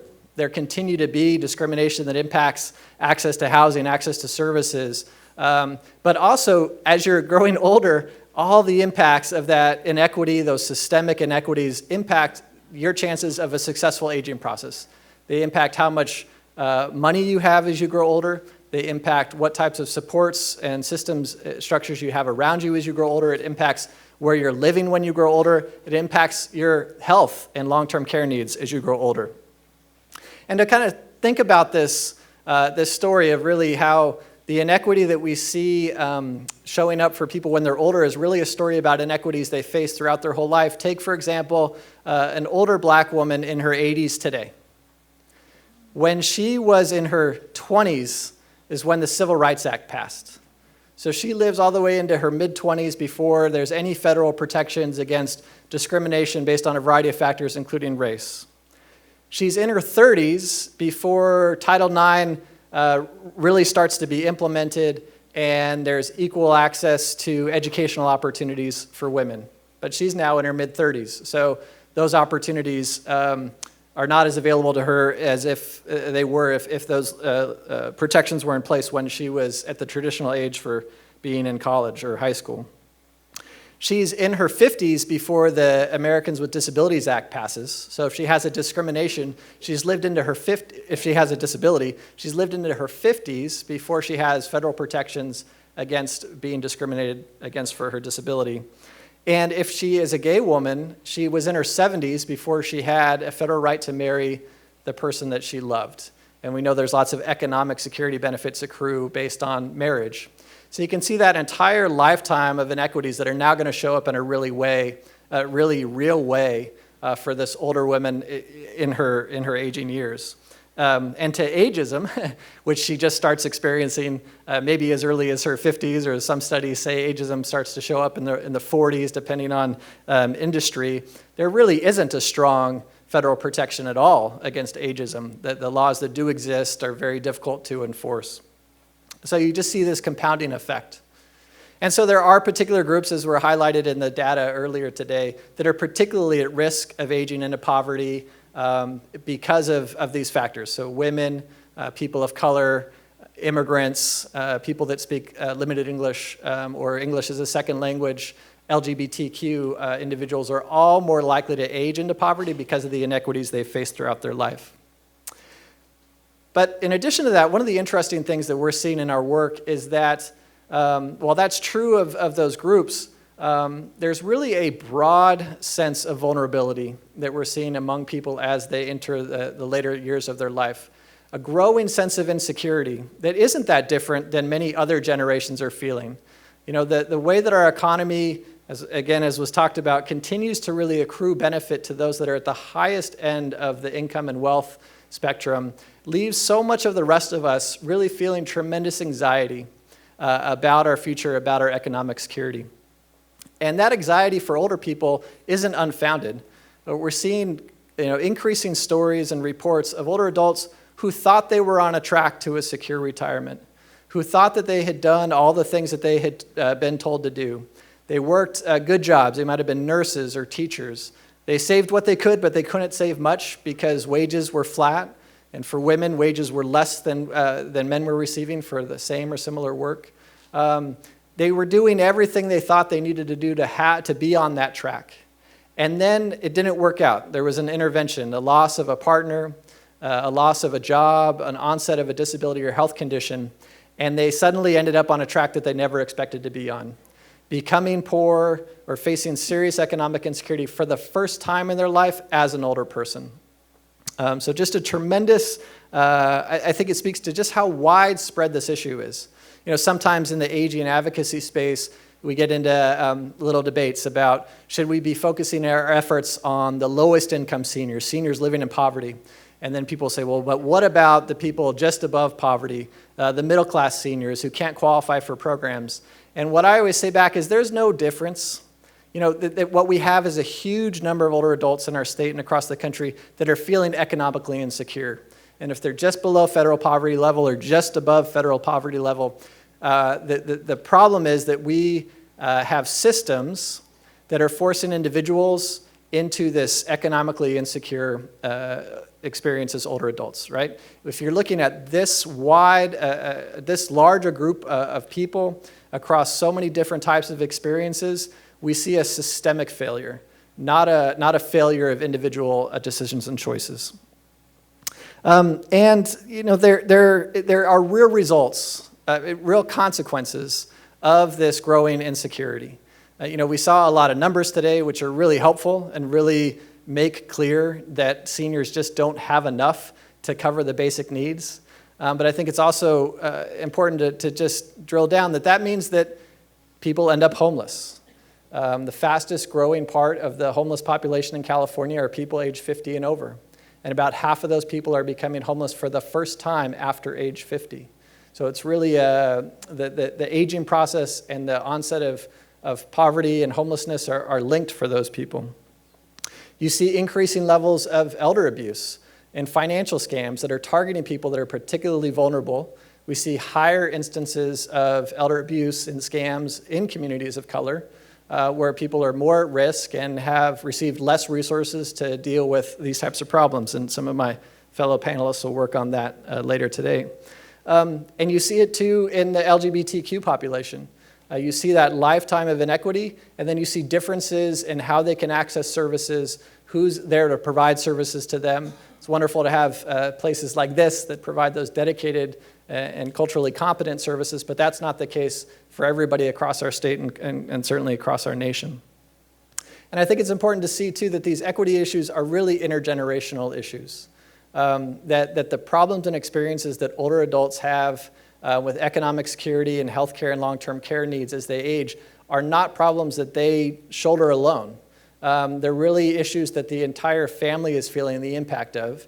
And for those of us that do work around the wealth gap and efforts to increase assets in communities of color that haven't had the same opportunities to do so, we have to understand that our system, the failures of our system to adequately provide for the healthcare and long-term care and housing and food needs of older adults leaves those families continuing to use resources to meet that need, and therefore missing the opportunity to build resources as a family that can help support them across generations. So, we have in front of us a tremendous opportunity with all of this context that we've heard about today in the Master Plan for Aging process to start to move to some recommendations. And as we do so, I think it's just critically important that we hold these issues of equity at the center. I was just having a conversation with a colleague about how too often issues that immigrants are facing or that are connected to particular inequities that LGBTQ communities or racial and ethnic minority communities are facing, too often they get added after. They're talked about at the front, and then we move on to sets of recommendations, and then they get thought of again after. We really need the particular challenges facing those communities that are a result of these systemic inequities to be at the center of the recommendations that we put together. And so thinking about economic security in particular, we need to be thinking and planning as a state for those things that we do for people before they're older so that they have a higher chance of success of aging with some economic security. I'm not going to talk about those. I think that there's a lot of work in the state that's being done to address those issues, and I think the work of our aging advocacy community is to connect that great work that's happening with the story of what happens or what will happen to those people when they grow older. So really being able to see the great work that is being done around the state around a variety of issues to expand economic opportunity throughout life also have a wonderful impact if we do the right thing for people as they grow older. Where I'm going to focus my energy is on, for the group that is older now and economically insecure now, what do we do to support them? And I think we can't skip over just the moral case that we must take action here. It is not right for people in their old age to be at risk of homelessness, of hunger. That's just not right. These are people that have helped build our families, our communities, and we owe to them systems that ensure that as they grow older, they have their basic needs met, they have a sense of dignity and justice that they can live with. So, in the economic security realm, there's a couple ways to think about how you do that. I think about it in two ways. There's programs that we can improve that put money in people's pockets. That's the most effective way we know to respond to and answer poverty is to put money in people's pockets. And California did just the opposite during the recession. With the state supplemental payment to the SSI program, we actually took money out of the pockets of the state's poorest older adults and people with disabilities. We grabbed billions of dollars from that population to help fill state budget gaps, and we never put it back. So one of the priorities of the state in this master planning process must be to return the state supplemental payments to older adults and people with disabilities and go further than that, right? They were living at the federal poverty level. The state took money from them that dropped them severely under the federal poverty level, but we need to be more ambitious than just returning people to the poverty level. We need to be thinking about how we use and build off of the Elder Economic Security Index to really think about how we define what people need and how we can meet it. We also have continued opportunities and expansion of the California Earned Income Tax Credit, which again for older workers can start to put real money in their pocket. And then we need to keep money in people's pockets. So we have a lot of programs in California to help people cover costs around basic need, particularly around healthcare. But those programs aren't as ambitious and expansive as they can be. So we need to look at our Medi-Cal eligibility system and how we can get more people the assistance they need to cover the extremely high healthcare costs that drain so much of older adults' budgets. And we need to think about the programs that exist that are pretty well defined and well developed in eligibility, but are under enrolled. So really, we are so blessed to have Kim McCoy-Wade now leading the Department of Aging, and especially we're excited by the work that Kim did with California Department of Social Services to boost enrollment and really start enrollment of SSI older adults into the CalFresh program, right? So we have the CalFresh program, the Medicare Savings Programs, all these opportunities where we can increase enrollment and therefore help seniors keep more money in their pockets so that they can afford other basic needs. And then we need to think about those places where our system currently just has total gaps, primarily around long-term services and supports, and a system outside of the Medi-Cal program that can meet the needs of older adults in long-term care where The prices and the expenses are just unrealistic for nearly everyone. So we need a system that fills that gap. And then I think the other big gap is around housing. And looking at models like in Santa Monica that are finding ways to help seniors retain housing are critically important. So I look forward to more conversation here today and from hearing from my co-panelists. And I just ask all of us to really keep these equity issues at the center of our work as we move into this planning process and work together to design better systems for serving the needs of older adults in our state. Kevin, can I interrupt really quickly with a question from the audience? Can you define equity? What do you mean by equity? Oh, that's tough. So there's lots of people that are better positioned than me to define these things that I learn a lot from, and I don't think I have at the tip of my tongue a great answer on equity. Michael might have a better answer than me. I mean, it's about creating outcomes that are the right and just outcomes in my mind, right? So how do we design systems that ensure that all people have their basic needs met? Not that all people are treated fairly or that all people receive the same, but we look at the position and conditions that people are in today.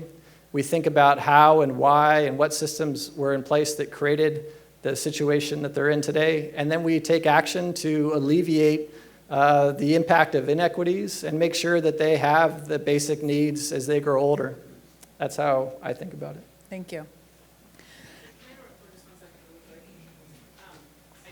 I just want to remind people a couple things. First of all, white cards for questions, but yellow cards for what is your one priority, your recommendation, your thing you learned today that you want to share with the greater group, and then also evaluations. So we have pens if you need them, but I just want everyone to keep that in mind as we finalize the day today. Thank you, Kevin. But keep those questions coming. They're great. And now we have Michael Adams. Oh, no, I skipped. You guys were looking at me, and I was like, why are you looking at me? Jamie Levine, Director of Legal Services for Elder Law and Advocacy. Should I move this over?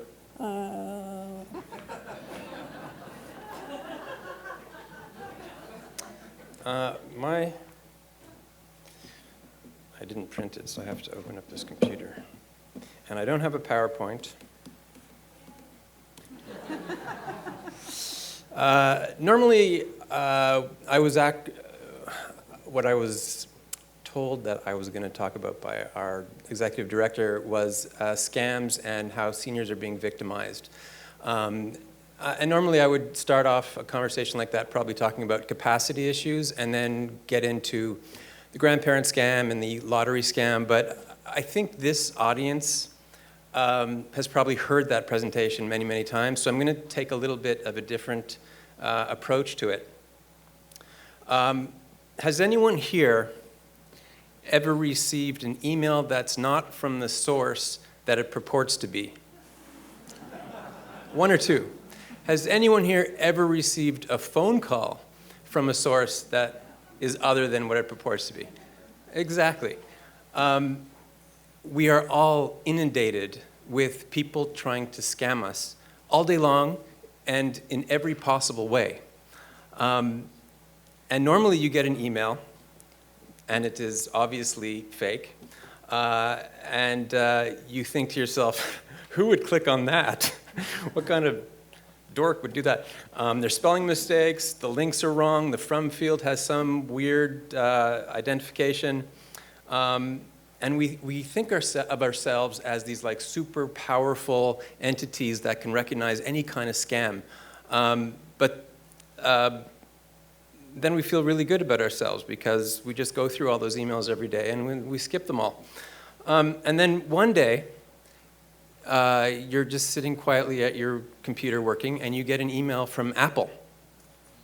And it looks like it's official, and it says that your Apple account has been frozen due to some credit card issue. And you think back and you're like, well, I did join Apple. I got an iPhone like 5 years ago. Maybe I must have put in a credit card. And so you think, well, I read the New York Times and I read the Wall Street Journal, so I know that most malicious software is on PCs, over 98%. And I know that I have an iPhone, and if they actually freeze my account like this email says, I'm not going to be able to communicate with my clients. I'm not going to be able to communicate with my peers and my coworkers. And so my paranoia level goes down because I know it's Apple, and my risk of my data being frozen, paranoia, goes up. And so someone in that position might click on the link. And then you click on the link, and as soon as you click on the link, you think, I'm not supposed to click on links in emails. And so then you go back to the email and you look at the raw data, you like expand everything, and then you go through every link and you see, oh, this one's Apple, and then you find one, of course the one you clicked on, is not Apple. And then you wonder to yourself, what did I just do to my computer? And so then you have to think about, do I shut down my computer? Maybe that's what they want me to do, and if I shut down my computer, then is the bot going to install itself when I restart my computer? And then they're going to start keylogging me, and then they're going to start seeing where I do my banking and where I do my, my work, and what do? Do you call the Geek Squad? Most likely what you do is you shut down your computer and you hope for the best. And then you start up your computer the next time, and everything seems fine. And so you're very happy with that situation until you close all your browser windows, and then there's this last remaining window that has nothing to do with what Alexa and Siri and Google Home know about you, and it's just this ad for some weird thing, and you wonder if that has to do with whatever happened. So that's what happened to me. I clicked on that Apple email. So the fact is that we're just all completely inundated with attempts at fraud. And the way that we normally look at spam and malicious emails is that they're a nuisance. But the fact is that the analogy is really icebergs. Every single one of those emails and every single one of those calls from the IRS and Social Security, those all have the potential to deplete us of all of our money. If you go down any of those rabbit holes, they will eventually take all of your money.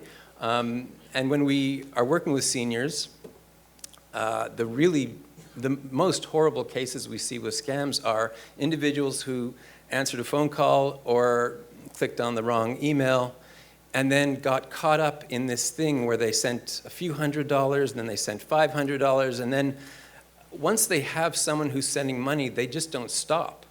It is really something that just will go on as long as the individual is willing to send money. So I wanted to sort of take this perspective because there are a few scams that really do target seniors, but the reality is we're all targeted all of the time, and seniors just happen to be vulnerable in a few certain ways. And they end up, what the data shows actually is that seniors on a whole end up being victims of those scams fewer times per capita, but the amount of money that they end up sending ends up being much, much higher than millennials. Millennials click on anything because they think they're superhuman, but the amount of money that they send is very low because they don't have any money. Seniors happen to have some money, so they end up sending and sending and sending. I did get some data from the FTC, Symantec, Cisco, and a few other sources. The most successful form of phishing is Apple IDs, and I think that's because of what I just described to you. Apple is it's just this behemoth, and because it's all so proprietary and not open source, it's really just really frightening if you think that there's a possibility that they're going to stop all of your access to that data. The success rate, well, there are 3.4 billion fake emails sent every day. The success rate of spam email is 1 in 12.5 million. But when you're sending 3.4 billion emails, that's not a bad return. The yield rate is actually pretty good. 30% of malicious emails are opened, and of those, 12% of the attachments in those emails are opened. The most effective lure right now, and this changes all the time. I mean, if you go to the FTC website and take a look at all the data, and they have fantastic imagery on the FTC website, you can go year by year by year, and it shows you the data for every age group and what they're clicking on and what's the most remunerative to the scammers. Right now, it's DocuSign. DocuSign seems to be, because it's e-signing, and everybody now is sort of grappling with this new form of e-signature and e-notarization. So it changes very, very fast. For example, you probably remember a few years ago, one thing that everyone was told was, you have to see HTTPS in the URL line. Well, now, 40% of malicious websites have HTTPS in the URL. So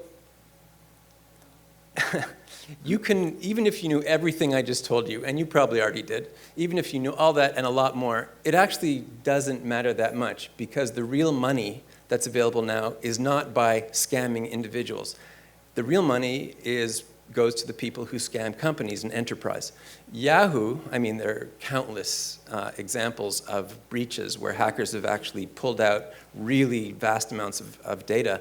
But Yahoo, and I was part of this, they released 3 billion user IDs and passwords. And they didn't tell anyone. They knew about it, and it was only released I think 3 years after the fact when it was discovered. And it really is diabolical that these companies can just release vast amounts of data. Equifax, for example, releases not just your password and your user ID, your name, your social security number, all the addresses you ever lived at, your phone numbers. It's mind-boggling, and you have no way to protect yourself against it, and you have very little recourse once this data is out there. So things that contribute to seniors being particularly vulnerable in certain ways. One is declining capacity. After age 70, there is a 20% incidence of declining mental ability, and as you get older, that becomes more pronounced. Not having grown up with the internet, huge disadvantage. I mean, all of us, most of us probably adopted the internet later in life, but my senior clients who are 70, 80, 90, some of them don't even have email at this point, still don't use a computer at all. And certainly no matter how much paranoia they have, they just cannot figure out what's happening on a computer. So that's a huge vulnerability for them. And then one more thing that seniors face is a reluctance to report, which I'll get back to in a minute. The most common government imposter scams that seniors fall for: Social Security Administration, Medicare, and the IRS. How to protect against these scams? As I said, you can't, but you should try anyway. Multi-factor authentication. Don't trust emails, caller ID. You can fake caller ID. We can do it with our Vonage system at work. Phone calls, pop-ups, even physical mail. You can't trust any of it, unfortunately. Instead of clicking on a link in an email, call the company. That should be 100% of the time. You should just never click on anything in an email. Never pay anything with a gift card or a wire transfer. Don't send money to get money. That's not how prizes are awarded to people. And if you ever have doubt about something that you've received or some letter that you received, you should call an organization like Elder Law and Advocacy in San Diego or Beth Tzedek here in Los Angeles. And another thing that I think is really important is using monitoring services. Because you don't know when you've been a victim, one thing you can do is go to, I'm sure there are other websites, but mint.com, they have a list of every hack that you've been party to, and it'll basically show you every time your data has been released.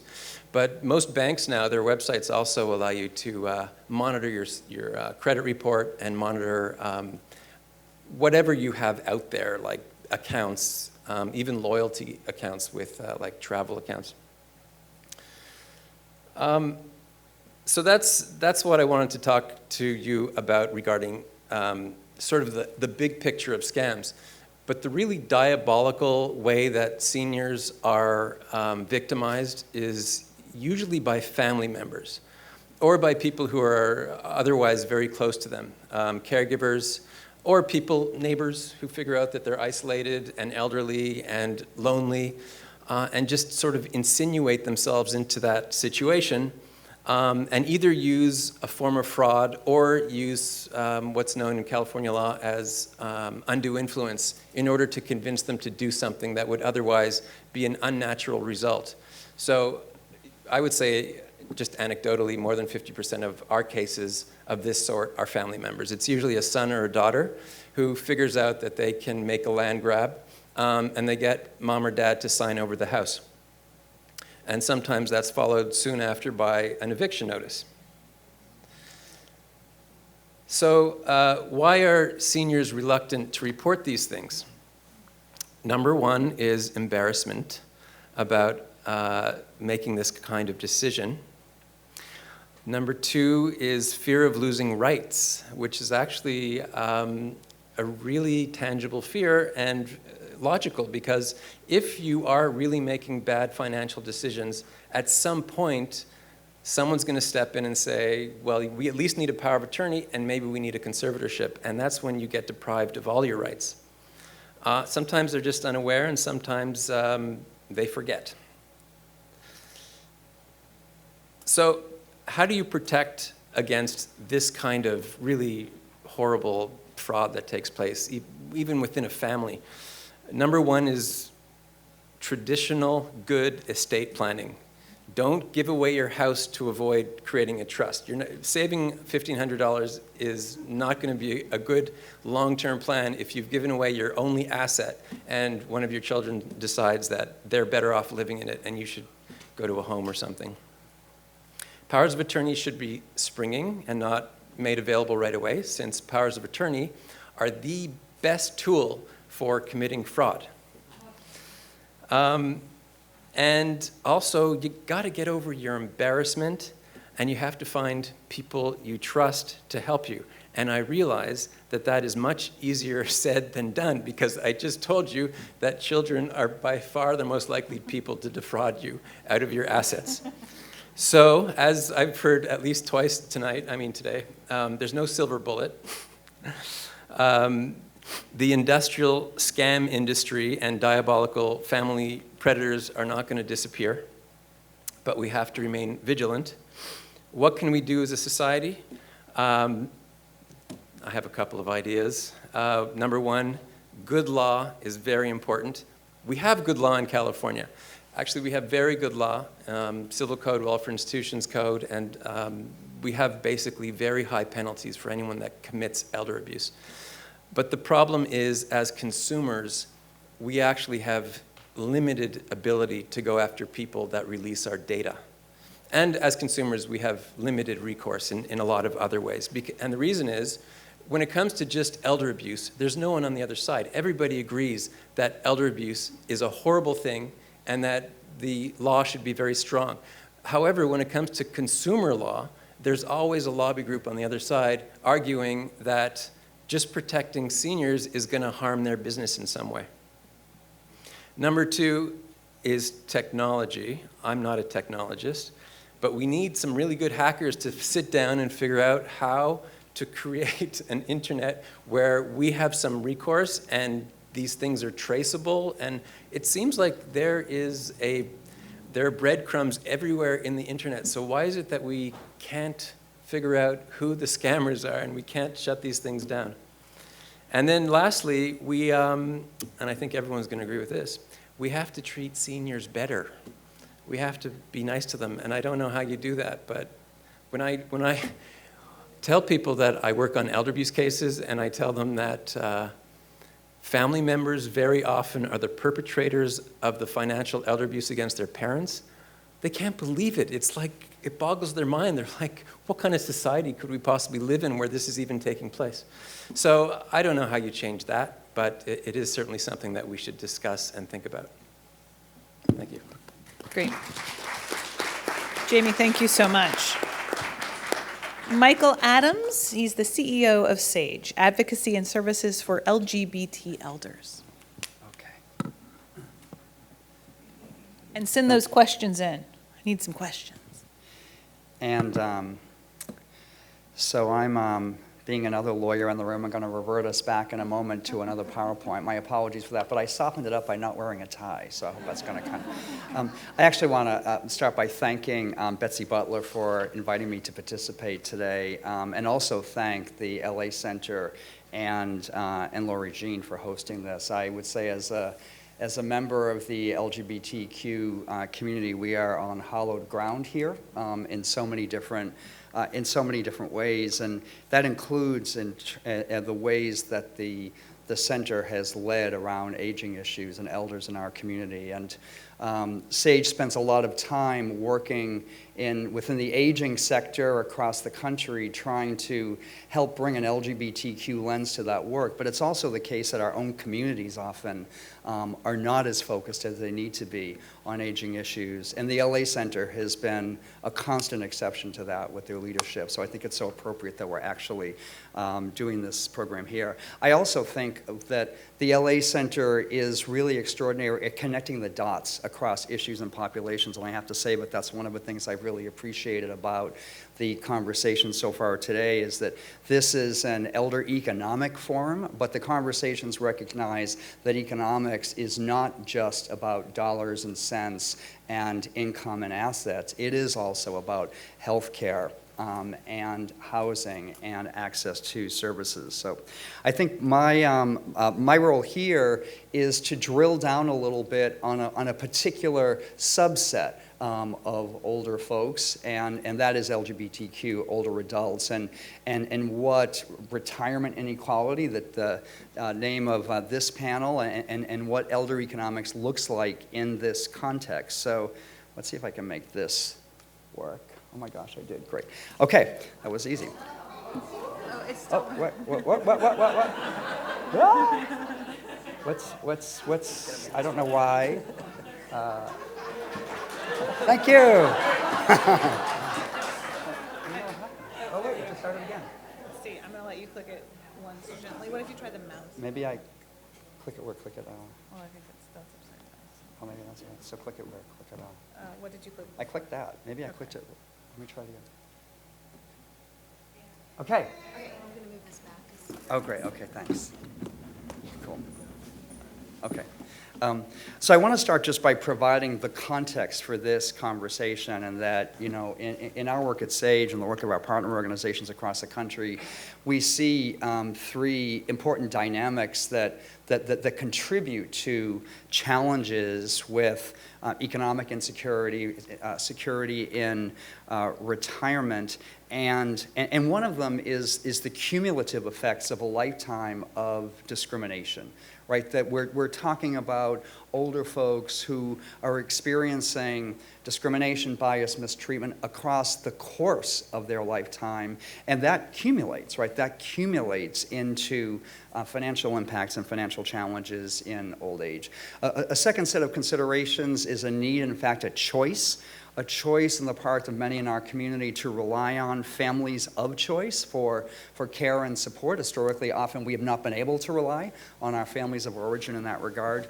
In advanced age, that has particular consequences in many cases, including often thin support networks, which can lead to greater vulnerability. And that's because, not surprisingly, very often our families of choice are age peers, right? So they're people of our age, right? So then as we get to advanced age, the capacity of folks of our age to actually be the kind of support we need sometimes doesn't work. And of course, inequity and unequal treatment under laws and programs for older adults.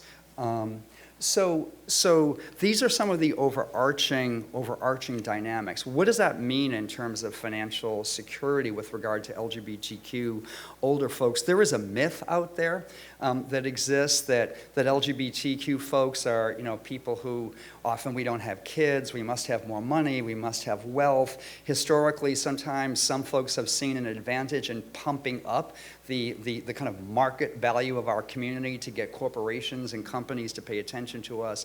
But the realities on the ground and the data that we have shows are different.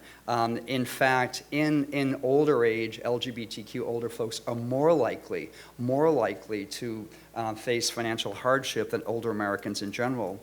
And there are a variety of reasons for that. Some of that is about income. Some of that is about discrimination in benefits over the course of life. The fact that until relatively recently, our relationships were not recognized, and therefore partner benefits, spousal benefits were not available to us. And it is also the case that discrimination means that over the course of our lives, we've been subjected to wage discrimination and wage suppression, even among those who in many ways are best equipped not to experience that, meaning men, right? We live in a society where men are paid better than women, and yet it is still the case that depending on the data and depending on the context, that gay and bisexual men who are single, on average, while in their working years, earn between 10 and 32% less than heterosexual men. And then you bring the gender angle into it, right? We saw some data earlier on a prior panel about the particular challenges with regard to income and assets that women face.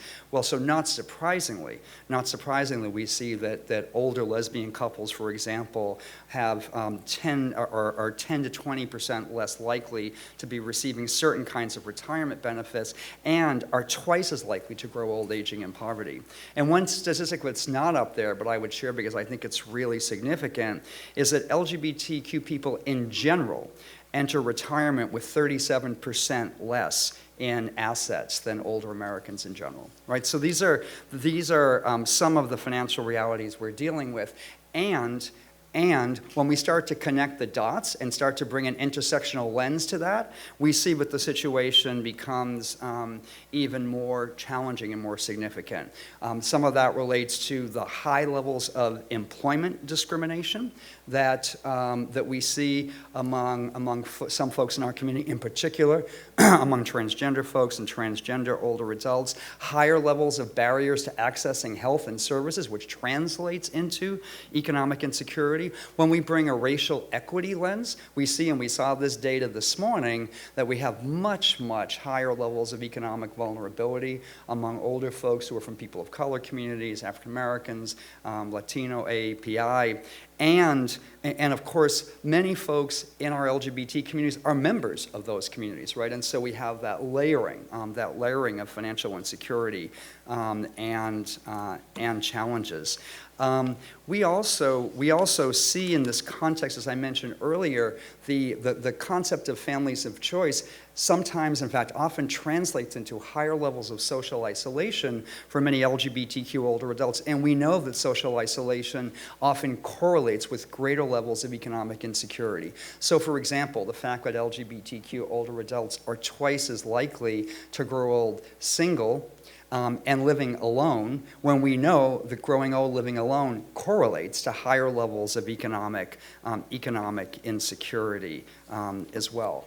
What this means is several years ago, SAGE did a cross-country study of LGBTQ older adults ages 45 to 74, and what it means is substantially higher levels of fears and trepidation that LGBTQ older folks face as they get old. And in particular, I would highlight the first of those numbers, which is fear about having enough money to live on as they age. Now, one thing I would suggest is that 36% of heterosexual cisgender folks who are living with that fear, the numbers this morning would suggest that fear should probably be higher, right? I mean, given that the reality of financial insecurity among older Americans in general. But what you see here is that older folks in LGBT communities have a substantially higher level of fear as they enter into old age, both about financial insecurity in the more limited sense of the term, but also about other kinds of insecurity, about lack of care and things of that nature.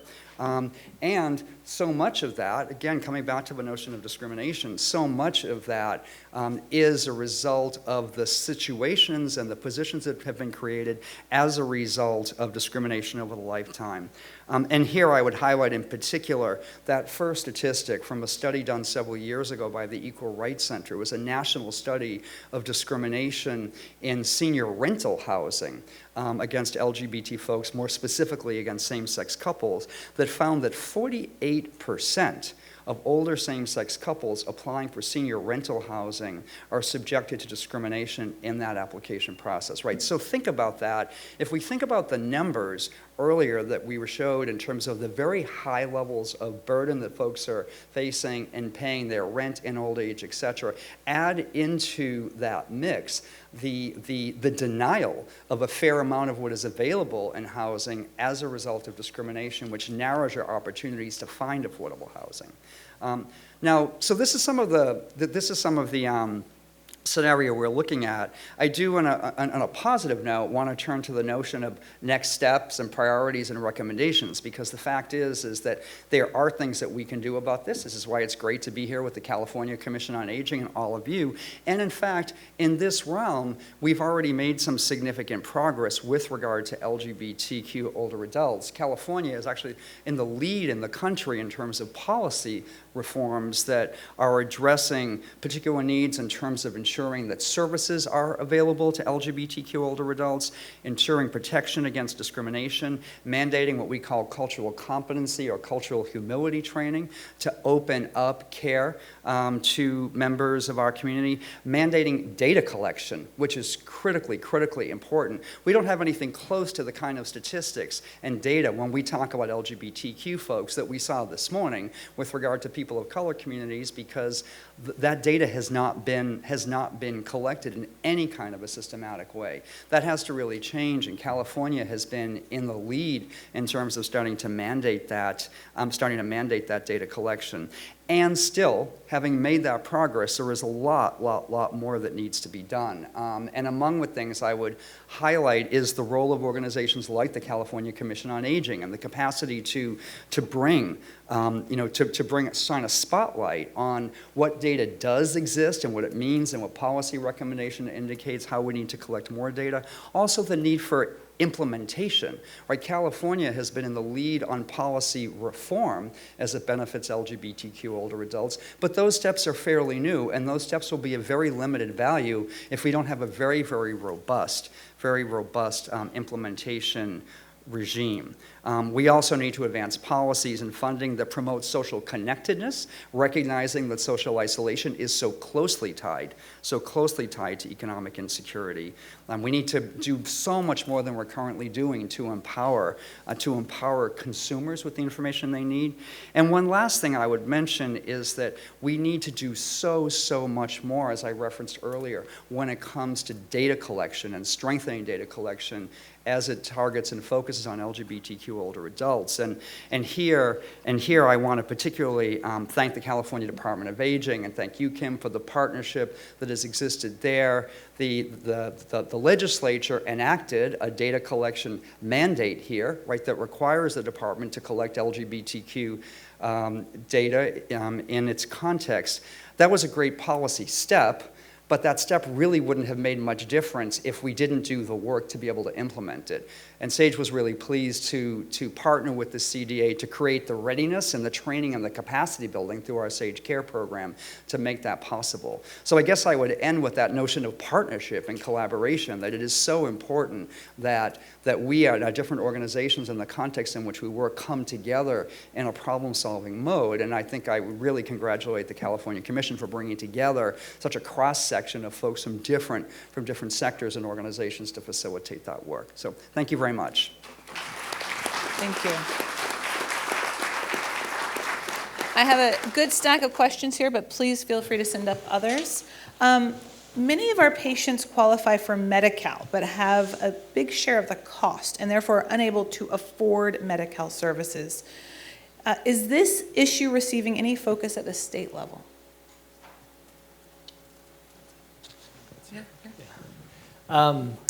Well, so some things have happened that should provide some relief in those situations. Just this last legislative session was actually one of the best legislative sessions we've had in a good long time for advancing some aging policy, which really gives us nice momentum as we move into this master planning process. And one of those things was that we got an increase in the income eligibility threshold for the Medi-Cal program for older adults and people with disabilities. The people that are under 65 actually had, through Obamacare and covered California and the Medi-Cal expansion, a higher income limit than older adults and people with disabilities had. So we were able to create some equity there and raise the income threshold for Medi-Cal from about 126, 127% of the federal poverty level up to 133 or 138, I forget where we landed. And so that should help some of those people that were in that share of cost group actually become fully eligible for Medi-Cal without having to meet a share of cost. We have various proposals that we at Justice and Aging and with partners at Disability Rights California and Western Center and lots of health access, lots of the healthcare advocates across the state are going to be putting forward this legislative session that would continue to make Medi-Cal more available to more people without having to incur these tremendous spend downs. Great, and I've got a couple of questions here for you, Jamie. Why can't we have a federal law to charge $1,000 for each illegal phone call or email? I don't know. Sounds like a good idea to me. How can we stop illegal emails and phone calls? Is there still a no-caller list? How does that matters? Yeah, there is that do not call list, which doesn't seem to be effective at all, although the FTC constantly reminds people to put their names on it and their numbers. I don't know why. I have the same question. Why is it not being enforced, and why are there not laws in place that make it just way too expensive for any company to robocall and to try to take people's privacy away that way? Do you have a sense of why? Yeah, my sense of why is that there are lobby groups who prevent real legislation that protects consumers. Most seniors are not technologically savvy, so how do we help them? Most of us are not technologically savvy. You know, it's funny because I have clients who come in and they say, I was reading from the card. Just okay. Yes. I had a client, I remember he was furious because one company had ended up with his information and he thought it came from another company. And he wanted us to go after that company and sue them and make sure that they could never do this again.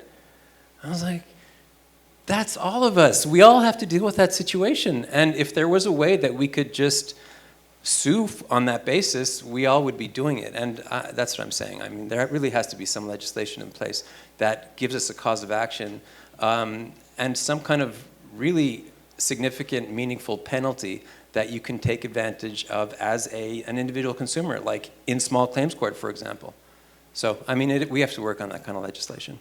One question we have in our newsroom is we're thinking about the census next year. The census is going online. And so we've spent a ton of time saying, be careful, don't give personal information online. And now the census is asking us to fill out our forms online. How do you figure that out?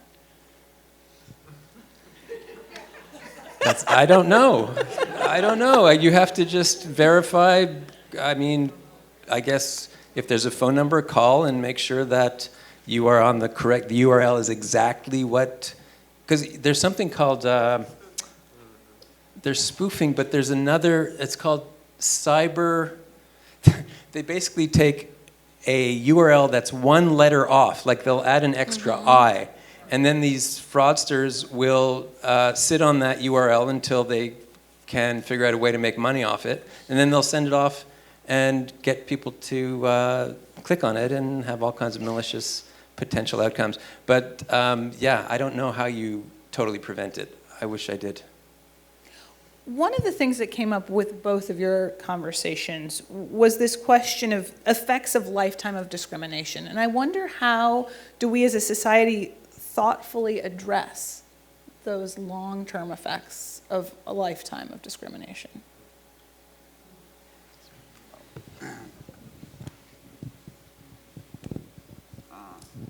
Is that on? Oh yeah, it is on.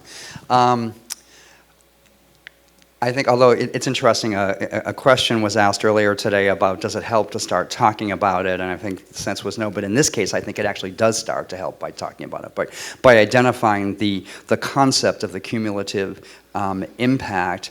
And once you identify that, then the question becomes, what are we going to do about that? And from and that's a classic public policy question, a classic policy reform question, recognizing that as a result of a lifetime of discrimination and the cumulative impact, we have some communities and some populations that are in very, very vulnerable positions of inequity. Those kinds of things can be addressed, in theory, through public policy and legislation. Now, we don't have a very good track record as a country in addressing those issues because, of course, the most notorious example of that in this country are the legacies of slavery in this country. But yet, we've been able to get very little traction on the notion of like reparations, right? So I think that we don't have a lot to build on. But yet I think that is the way to go, is to, number one, identify the reality and the specific impact it has on people's lives. And through more research, we'll be able to trace that. And then to craft and advance public policy solutions, legislation, et cetera, that will counteract it. That's my initial thing. Yeah, and I would add that to Michael's point about how important just talking about this as a start is it changes the narrative from so many of these problems as individual choices with these individual consequences to really understanding them as systemic issues. And we can change systems, and we can design new systems to account for the systemic inequities that have existed. So if you think about the Social Security program and potential reforms to the Social Security program, on the positive side, you could make reforms that help account for gender inequity and employment opportunities or time spent out of the workforce to provide caregiving. And on the flip side, on the negative side, when you look at proposals to increase the retirement age further in Social Security or in Medicare, but if you understand the impact of those changes from the story of a lifetime of discrimination, you can better understand why those policies would only further the inequities and not really provide the relief that people most need right now, because you would see that people that are in lower wage jobs, that are less likely to live into those longer years are the ones that would be experiencing the greatest benefit cuts by those proposals. So I do think that the talking about it changes the narrative both for what type of solution we're seeking, and then also helps us better focus solutions as well.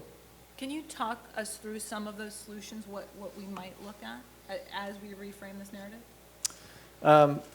Well, yeah, so one would be, I think Social Security is a really good place to think about this. And so how could we make the Social Security program more progressive and target it to provide more assistance to people that have had the most experiences with inequity in their employment experiences? So women is one I talked about, and we've seen actually through various presidential campaigns that we haven't seen actual real policies put forward much in the Congress, although there are bills to expand Social Security in the Congress, and some of those include adjustments to how, for example, caregiver credits that could be applied towards the Social Security record that people accumulate, so that those would be particularly beneficial to women who carry more of the burden in caregiving, has been talked about earlier. So you could use how you design the progressive nature of the Social Security benefit to get at gender inequity.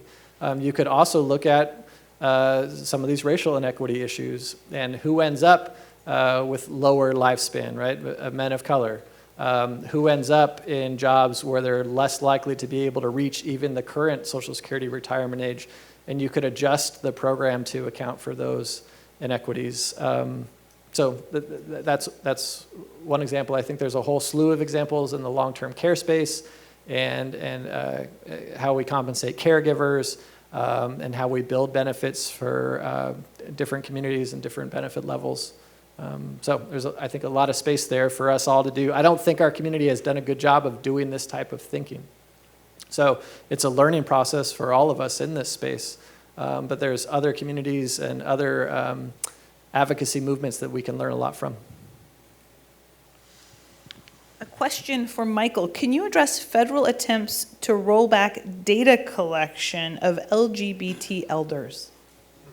Yeah, so this is a very, very serious challenge under the Trump administration, and in fact, there have been, of course, a pretty relentless trail of attacks on LGBT communities by the Trump administration. But one of the very first, actually, was an effort in the spring of 2017 by the administration to remove LGBT older adults from the National Survey of Older Americans Act participants, which, if they were successful, that would have actually eliminated all of the data that was available on the extent to which federally funded elder services are serving or not serving members of LGBTQ communities. Now, fortunately, in that particular case, it was required to be subjected to a public comment period. SAGE partnered with lots of organizations. The LA Center was involved with this and many others, and a really robust response. We got strong support in Congress, and we were able to push that back. But that really represents one of numerous examples of how the administration has done everything within its power, really, to attempt to erase LGBTQ folks from federally supported data collection. And it has to be fought every step of the way. And frankly, we're going to need a change at the top in order to really address that issue. I want to address something also that you brought up, but I think it's a question maybe for all of you, which is the relationship between social isolation and economic insecurity. And we haven't talked about that much today, but I wonder if we can just, if you could spell that out a little bit more, what that relationship looks like. Well, I can start. I mean, and certainly, and the AARP Foundation has done some very good work on this in terms of documenting that connection. But we have knowledge from a data perspective, and we have knowledge, for example, for SAGE, from an experiential perspective. So from a data perspective, we know that there is a strong correlation, for example, between living alone and growing old alone and financial insecurity. There are a variety of reasons for that others are probably better at going into than I am. But so we have that kind of correlation that exists. And we also know that folks who are socially isolated are more likely to struggle with everything that contributes to financial insecurity, more likely to struggle with effectively accessing health care, more likely to struggle with effectively accessing affordable housing. And then we have the vulnerability to the issue of scams. We have the vulnerability that is created by social isolation, right? So one of the things that we know as an organization that's working with thousands of LGBTQ elders across the country is that when you have nobody to talk to, as many of our folks do, nobody to watch out for you, it is in fact more likely that you will become vulnerable to different kinds of financial scamming for a whole variety of reasons. So those are a couple of thoughts I would have on that. And I would add, just at a really basic needs level, having your basic needs met is a key element of being able to go out and engage with your neighbors and your families and your friends. And if you're at risk of homelessness, or you are homeless, or you're hungry, or you haven't been able to get any care for your teeth, and so you're missing teeth, those are all going to be impediments to getting out and engaging socially with people. Less extreme example is you hear, like I talked about, those older adults that are aging into poverty, and you'll hear some of them talk about how being embarrassed to get together with friends to meet out for a drink because they can't afford the drink to meet with them. And so that starts to isolate them more and more. And I think that connection is true across all populations, that the connection between economic security and then being able to engage in your community is very clear. Do you have anything you'd like to add? Well, yeah, there's a sort of a natural isolation that just comes with age, especially once you reach 90s, 100. Just our life expectancy isn't that long. But then there's also the predators out there who recognize that isolation is present and then reinforce it and use that as a way to commit financial elder abuse or other types of elder abuse. Thank you so much to our panel. I appreciate it. Lori Jean is from the LA LGBT Center, and Sarah Dussault is from the Los Angeles Homeless Services Authority. Thank you guys both for joining us. We're going to talk about the special challenges the LGBT senior population faces. So, Lori Jean, you want to start us off? Great.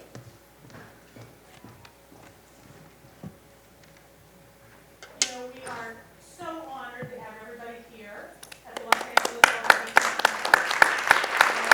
LGBT. Betsy, and I want to thank Carol for choosing this, but I really have to say that I don't know if I want to party with you all like this much more, because this has been really depressing.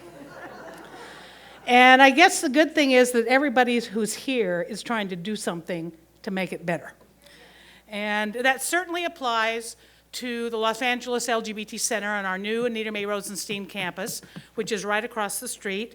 That campus and this building are 2 of 9 locations across town, soon to be 10, when we open up our newest service center in South Los Angeles. And we're very excited about all of that, but I want to talk today a little bit more about our campus across the street, which was specifically designed around a virtually unprecedented vision, bringing youth and seniors together in one location with housing and a wide array of supportive wraparound services, where each group could not only get the kind of culturally competent services and care that they need, but where they could find an intergenerational community. And so far, it is working. Now, our center has been serving LGBT seniors for 50 years, so we have long known about the dire needs of this horribly underserved population. But we have been stunned by what our experience since opening our Harry and Jeanette Weinberg Senior Center has been. Our first full month of operation was May. In the 6 months since we opened, compared to the 6 months prior to when we opened, the average number of monthly senior visits to our senior center has increased by 69%. Now, our staff has not increased by 69%. We're now at 4,600 client visits every single month and growing. Seniors are coming to us for case management, support groups, mental health services, exercise, social and recreational activities, meals, housing, employment training and placement, benefits counseling, financial literacy, to take a shower and do their laundry, to connect with friends, and so much more. The commissioners got a very brief tour of our state-of-the-art facility earlier, and we're very proud of what this new campus is making possible. The sad fact is that LGBT seniors are among the most chronically underserved senior populations, and this is exacerbated by the fact that mainstream senior services providers know very little about us or how to serve us effectively. I'd like to share a few facts, some of which are similar to what we've already heard. Of course, LGBT seniors are just like straight seniors in many ways. We are as diverse a population as it is possible to be. We are every race, religion, profession, and political persuasion. We are everywhere. But generally speaking, LGBT seniors differ from our straight counterparts in some crucial ways that are especially important when considering aging services. LGBT seniors have faced a lifetime of discrimination simply because of who they love or their gender identity. Many have spent their entire lives having to hide one of the very most important things about their being. That is not a recipe for good health. But unlike other minority groups to which many LGBT seniors belong, anti-LGBT ignorance, bigotry, and discrimination existed in their own families who did not understand what it means to be LGBT. Often they rejected us. Partially as a result, LGBT seniors are as much as 4 times more likely than their straight counterparts to live alone and to have no family support. LGBT seniors are far poorer than anyone ever imagined, even though there is precious little data. But as Michael alluded to, despite the myth that gay people have more money than straight folks, the actual truth is that in every study that has ever been done, LGBT people fall at the bottom of the income ladder, behind their straight counterparts. Our senior clients illustrate this starkly. Today, our senior services department has more than 6,000 individual clients. 60% are living on less than $800 a month. And by looking at those federal poverty level numbers, we're not even up there to the federal poverty level. One of the things that we have learned over the decades is that generically designed programs do not adequately serve the needs of LGBT people. In fact, such programs can actually harm us. Moreover, large numbers of LGBT people will refuse to seek care they desperately need rather than risk facing further bigotry and discrimination. We see that even when it comes to money. that could change a senior's life. For example, 20% of our senior clients are veterans, but only 4% of them were getting the veterans' benefits that they had earned. Why? Well, some had lost benefits because they were less than honorably discharged, simply because of their sexual orientation or their gender identity, things that can be changed now.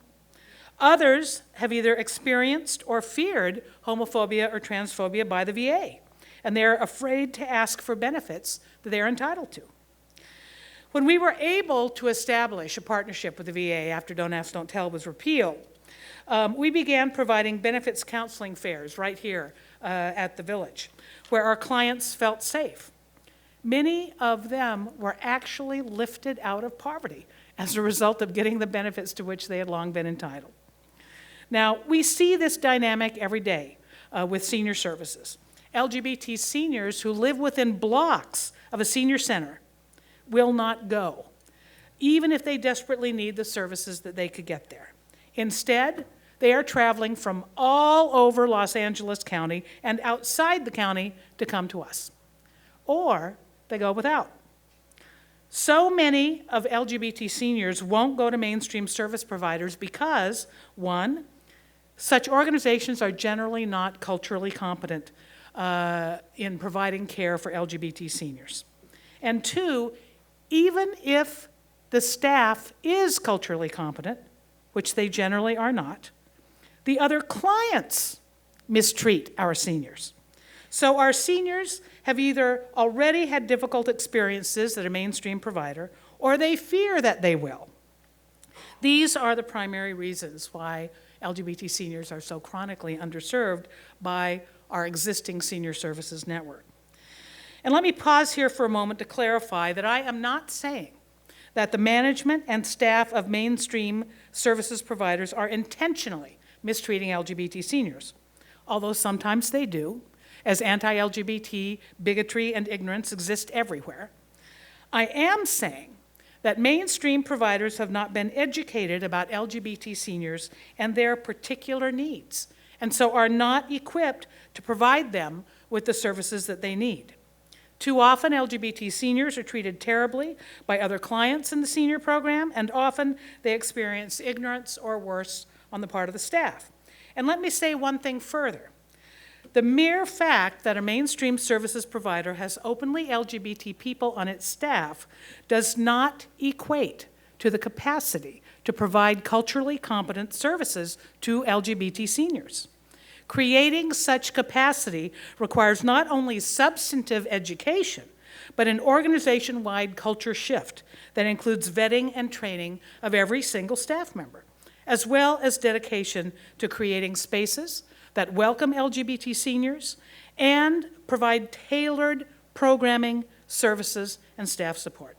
An hour of training one time, sometime is helpful, but it doesn't change a culture. Now I want to switch gears and talk a little bit about housing. By this time next year, right here on the campus, across the street, we'll have opened another affordable housing apartment building, this one with 98 units. We also operate Triangle Square, which was the nation's first affordable housing apartment building for LGBT seniors. It has 104 units, about a half mile away from here. We have a 500-person waiting list at that facility. For the new building, we already have hundreds of LGBT seniors desperate and ready to apply for affordable housing in a supportive environment. I know I don't have to tell you all that the need is great. Honestly, 5 years ago, when I was planning, or when we were sort of involved in getting this campus up and running, I was planning to have 2 or 3 more senior housing facilities in the pipeline over the next few years because the need is so great. But affordable housing for seniors, in our experience, has become incredibly difficult to fund because the focus has shifted to the chronically homeless.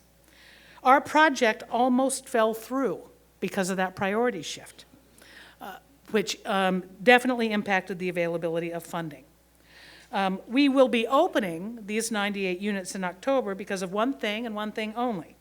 We were able to muster the political support to secure literally millions of dollars, I think almost $4 million, from unusual sources to fill the gap between what the tax credits would pay for and what the cost was going to be. We had critical support from the mayor, our city council member, David Rue, and our county board of supervisors. And the person who did much of the heavy lifting behind the scenes is our next speaker, Sarah Dussault, who currently serves as the chair of the Los Angeles Homeless Services Authority, and who I am proud to say is also a member of the Center's board of directors.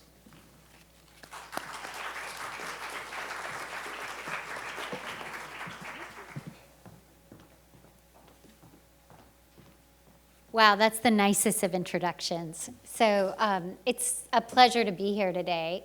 My name is Sarah Dussault, and I'm currently the chair of the Los Angeles Homeless Services Authority, which is a mouthful. And that is the city-county partnership that is charged with working on homelessness. Don't think for a second I think things are going amazing. They're not, and that sort of layers on top of everything we heard today. But I am really optimistic, mostly because of the people who are involved and of the fact that this is a moment in time for us to really take back this issue. One of the things I wanted to highlight was just the results. So I don't know.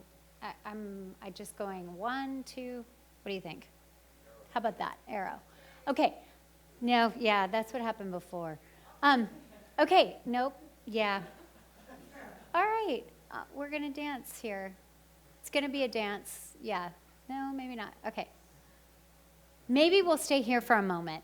I just wanted folks, particularly in Los Angeles and Los Angeles County, we are faced with homelessness every day. We see encampments, we know people are homeless.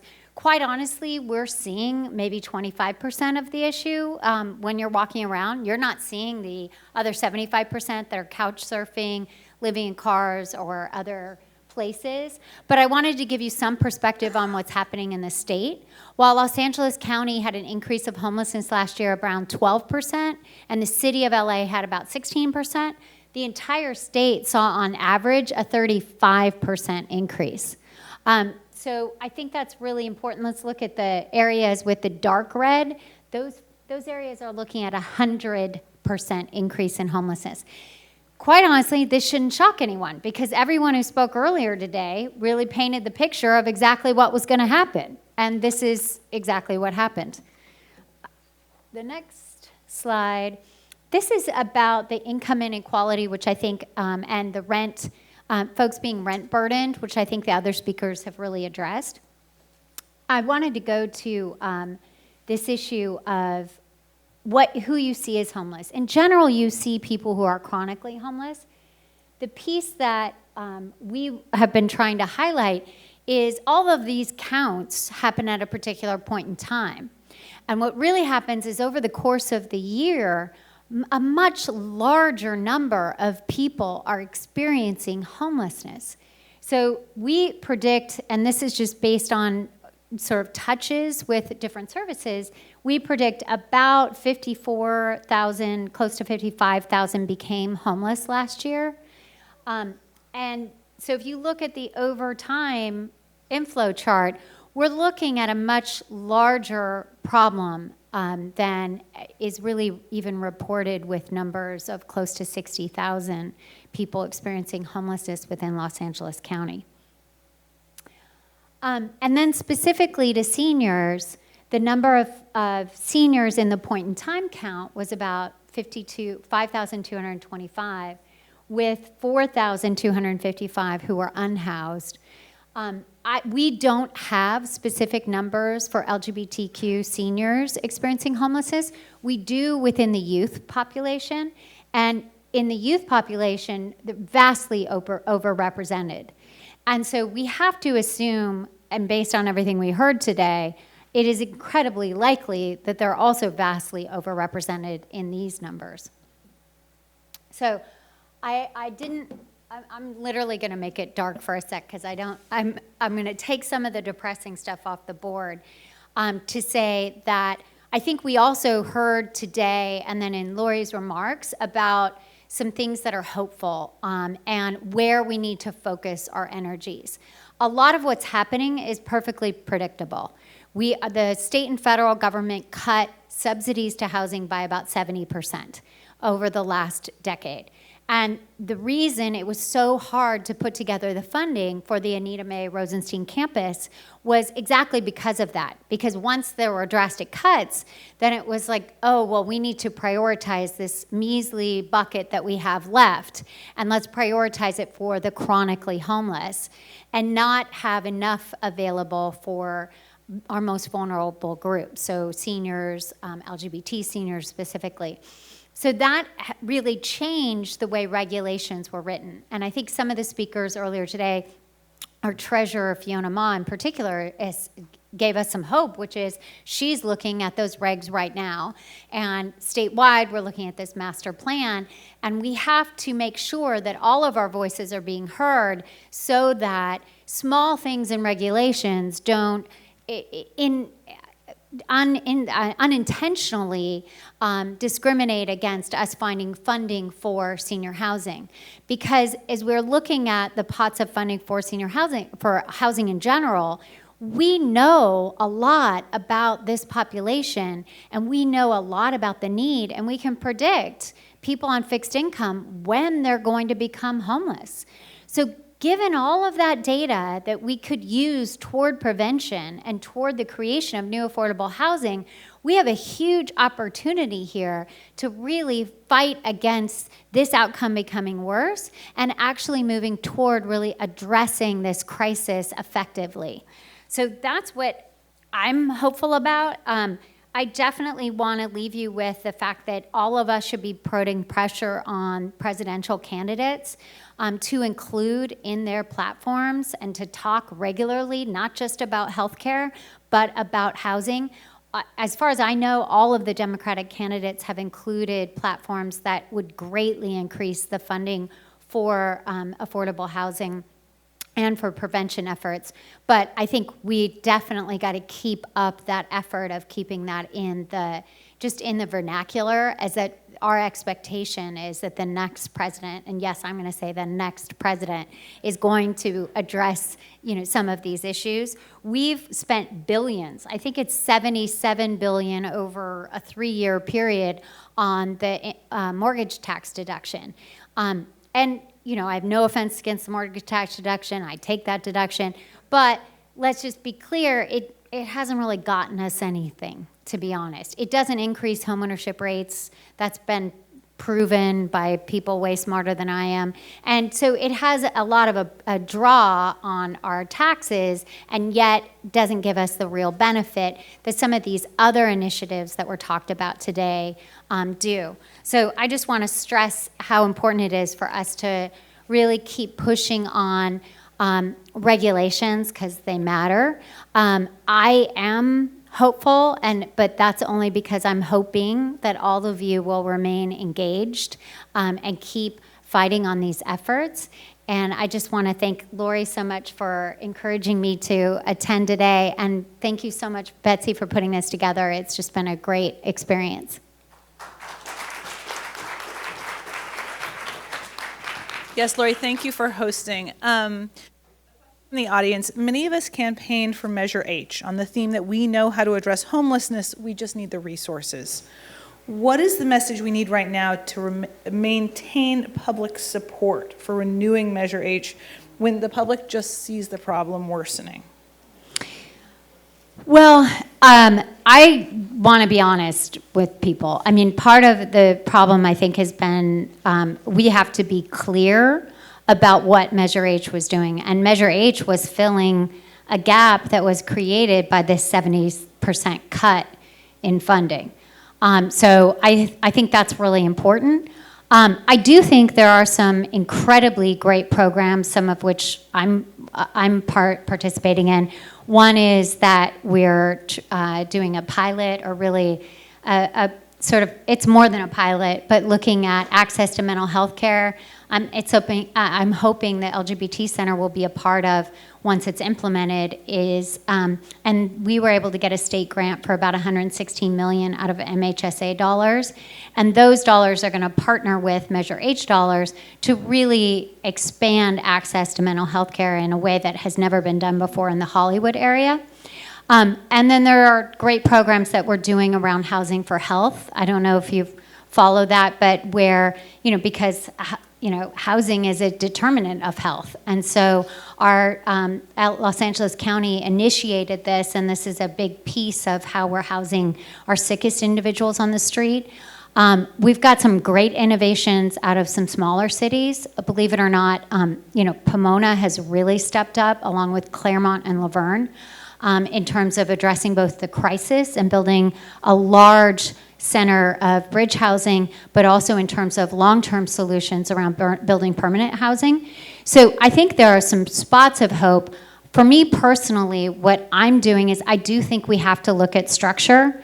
So I'm initiating a group along with some others, and this is true, many electeds have said the same thing. I've heard the mayor say the same thing, and I've heard County Board of Supervisors, Supervisor Solis, who appointed me, say the same thing around, we have these great programs that were kind of added on due to funding opportunities, but we haven't, while we're coordinating better than ever, we haven't really taken apart and put back together some of the administrative and oversight pieces, so there's a clear line of responsibility and authority. It's true in the housing world as it is in the homeless services world. You build programs around where the funding opportunity is and not necessarily a program that is designed to be the most effective or to optimize resources. So that's something I'm going to be spending more time on, but I also don't want that to detract from what we're doing in terms of the urgent response. So more street to home, more housing placements. I do think the fact that we placed over 20,000 people in housing last year is amazing. It's just that 56,000 fell into homelessness. So we have more to do. Sarah Dussault and Lori Jean, thank you both so much, and thank you for hosting us today. Yeah.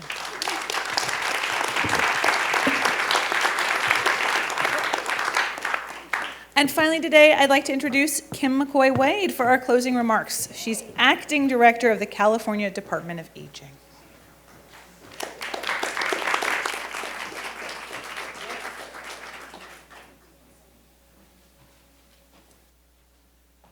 Oh, there is.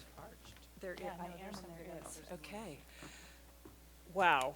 I am so grateful to have spent the afternoon with you all. I am someone who can't sit still for more than about 10 minutes, and I have been riveted for 4 hours. So thank you to all of you who have come and shared your stories and your expertise. I promise you I will do my 10 minutes. I just have so many reflections that it's going to be hard for me to sum it up. There's so much here, but I will do this in 10 minutes. First of all, I just want to thank the Commission on Aging for the growing and deeper partnership with the California Department of Aging, which I'm privileged to lead. Betsy and Carol have just been a great tag team, and all the late night calls and last minute lunches to strategize and organize around all this has been great. And I see so many of the master plan stakeholder members here, and presenters and future presenters, you may not know it yet, here, so thank you to all of you. Just a couple things on the master plan, and then I want to reflect back. So the governor in June did charge us with the master plan and was very clear. There have been many master plans.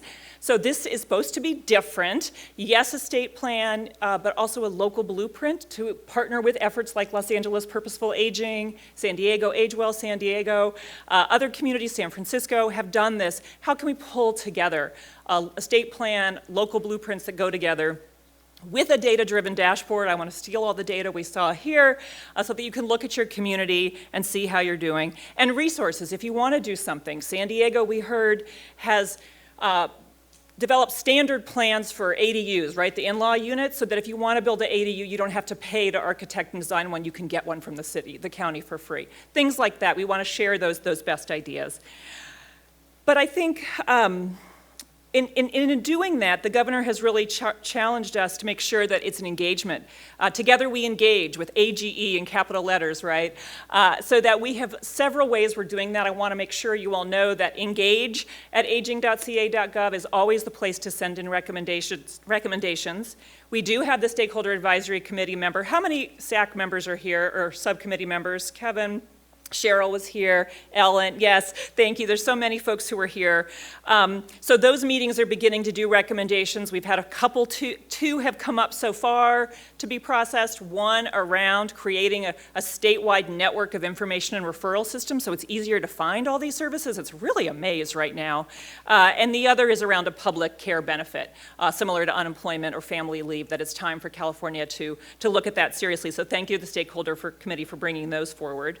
We're also going to be trying something new, some webinars on issue topics statewide. So that this is a wonderful conversation, but somehow all 40 million Californians weren't able to join us today.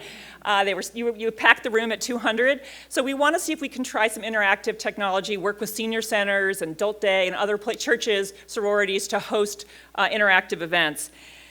And then events like these. And so I just wanted to take a second and reflect back so much of what I heard. I heard three themes that really resonated deeply with me that I wanted to take a drink of water and then share with you.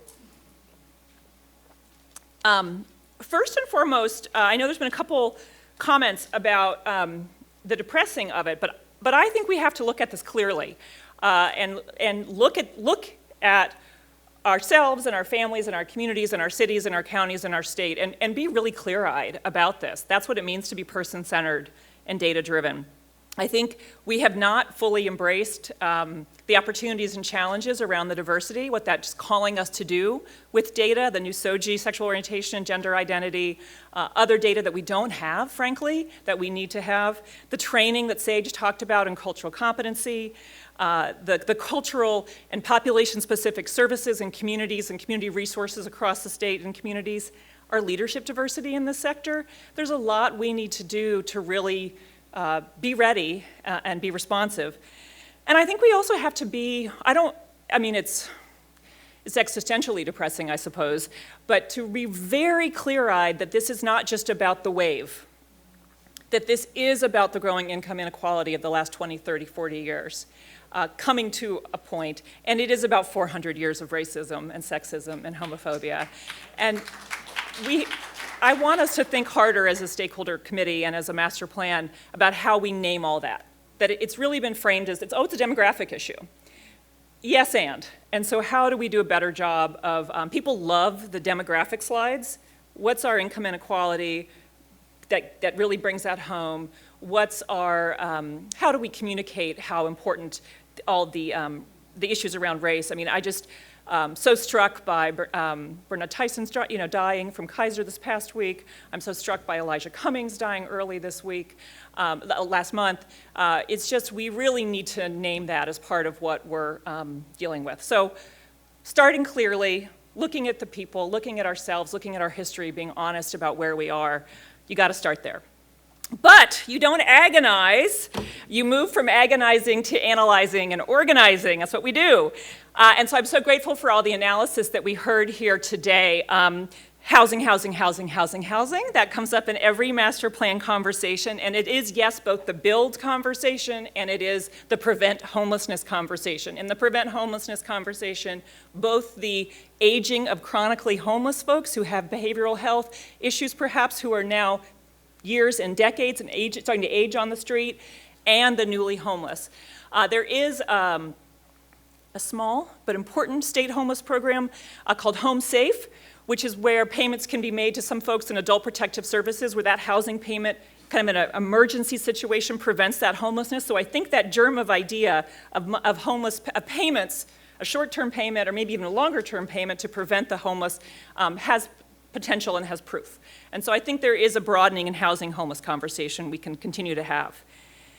The other is around care. Oh my gosh, the gaps in Medicaid, the gaps in Medicare, the gaps in private insurance we talked about at the break, and of course the need for a public benefit. So much to be said about care. And again, I know this is Retirement Economic Forum, but thanks to the index to show us if your housing is off the charts, if your care is off the charts, that math never is going to work. And so really lifting up those two pieces. And then I also just want to thank you for a third policy area that maybe shouldn't have been surprising, but has been for those of us in Sacramento, is all of the deep, deep issues around exclusion and inclusion and isolation, and everything from the ageism and okay boomer taking off in the last couple of weeks, like it's okay to make generational jokes and slurs like that, to what a lifetime of racism and what a lifetime of homophobia and what a lifetime of sexism in policies and systems does to us. And so I think we're really trying to think hard about the state levers. You know, is it hotlines? Is it volunteerism? Is it meaningful work? What do we do to help fight that ageism and foster connections and inclusion? So those are three things that we are hearing more and more at every forum: housing, care, and connection. And it really came through really loud and clear for me. And I think I'm really optimistic in the sense that in many ways it echoes our governor's priorities. He is on the affordability crisis. That is something he has prioritized at the very top.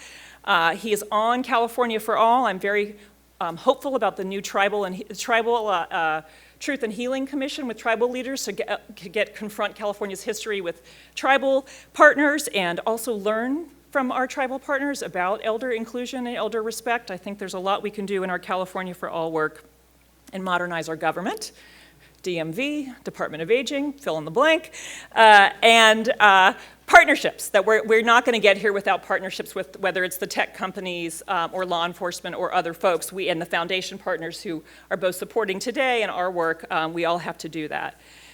The last observation I will just say, and I also want to think more deeply with all of you about this, is it is really still framed as an individual problem. People still think, oh, you're doing the old people work. Oh, this is the master plan for old people. I still hear that. It's not the master plan for old people. And we also have this interesting challenge around the word independence.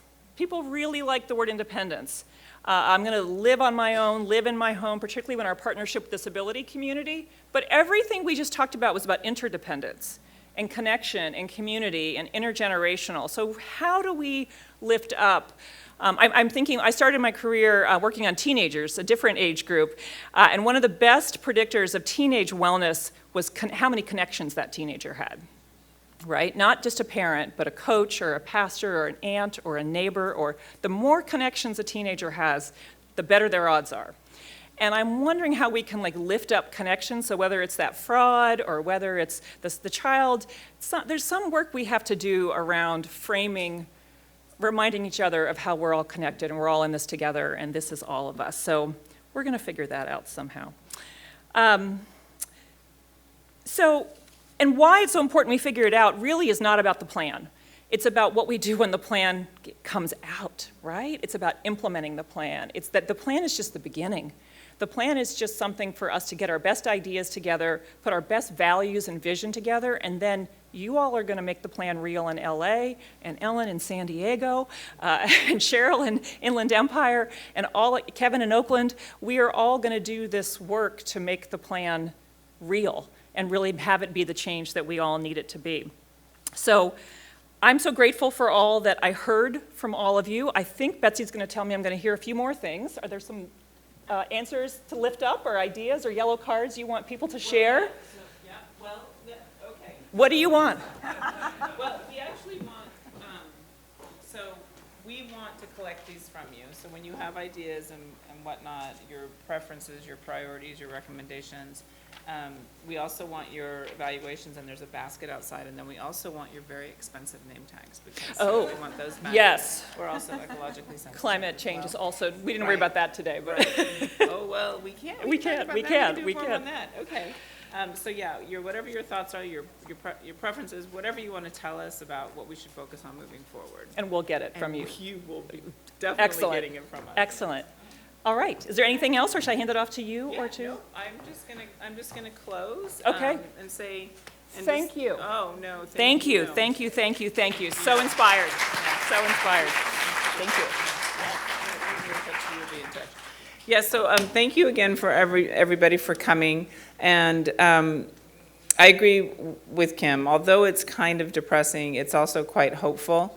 When you look at the POD program in Santa Monica, and hopefully the state of California will invest in these items. I mean, this is about investing in our future and lifting us all up and making us stronger and living our best full lives. So thank you to all the speakers who were here. You were wonderful. We are going to do a white paper, as I mentioned. We are going to be doing a video. It'll all be on our website. Don't ask me what date, but it will be in the next couple of months. And in the meantime, and we'll put all the presentations today, we'll also put on the website. Maybe we can even do that earlier. Don't hold me to that, but maybe we can do that really, really soon. And then let's just continue our dialogue and being able to communicate with one another and build on things, because things are moving fast. I mean, right, Kim? Those of you who are in the middle of this, that's why I'm shocked you're here all day. Like, this is a heck of a chunk of time, and we're so grateful that you're here because you have so much going on. So kudos to the administration for focusing on this, and we'll be in touch, so you be in touch. And thank you, everyone, for being here today.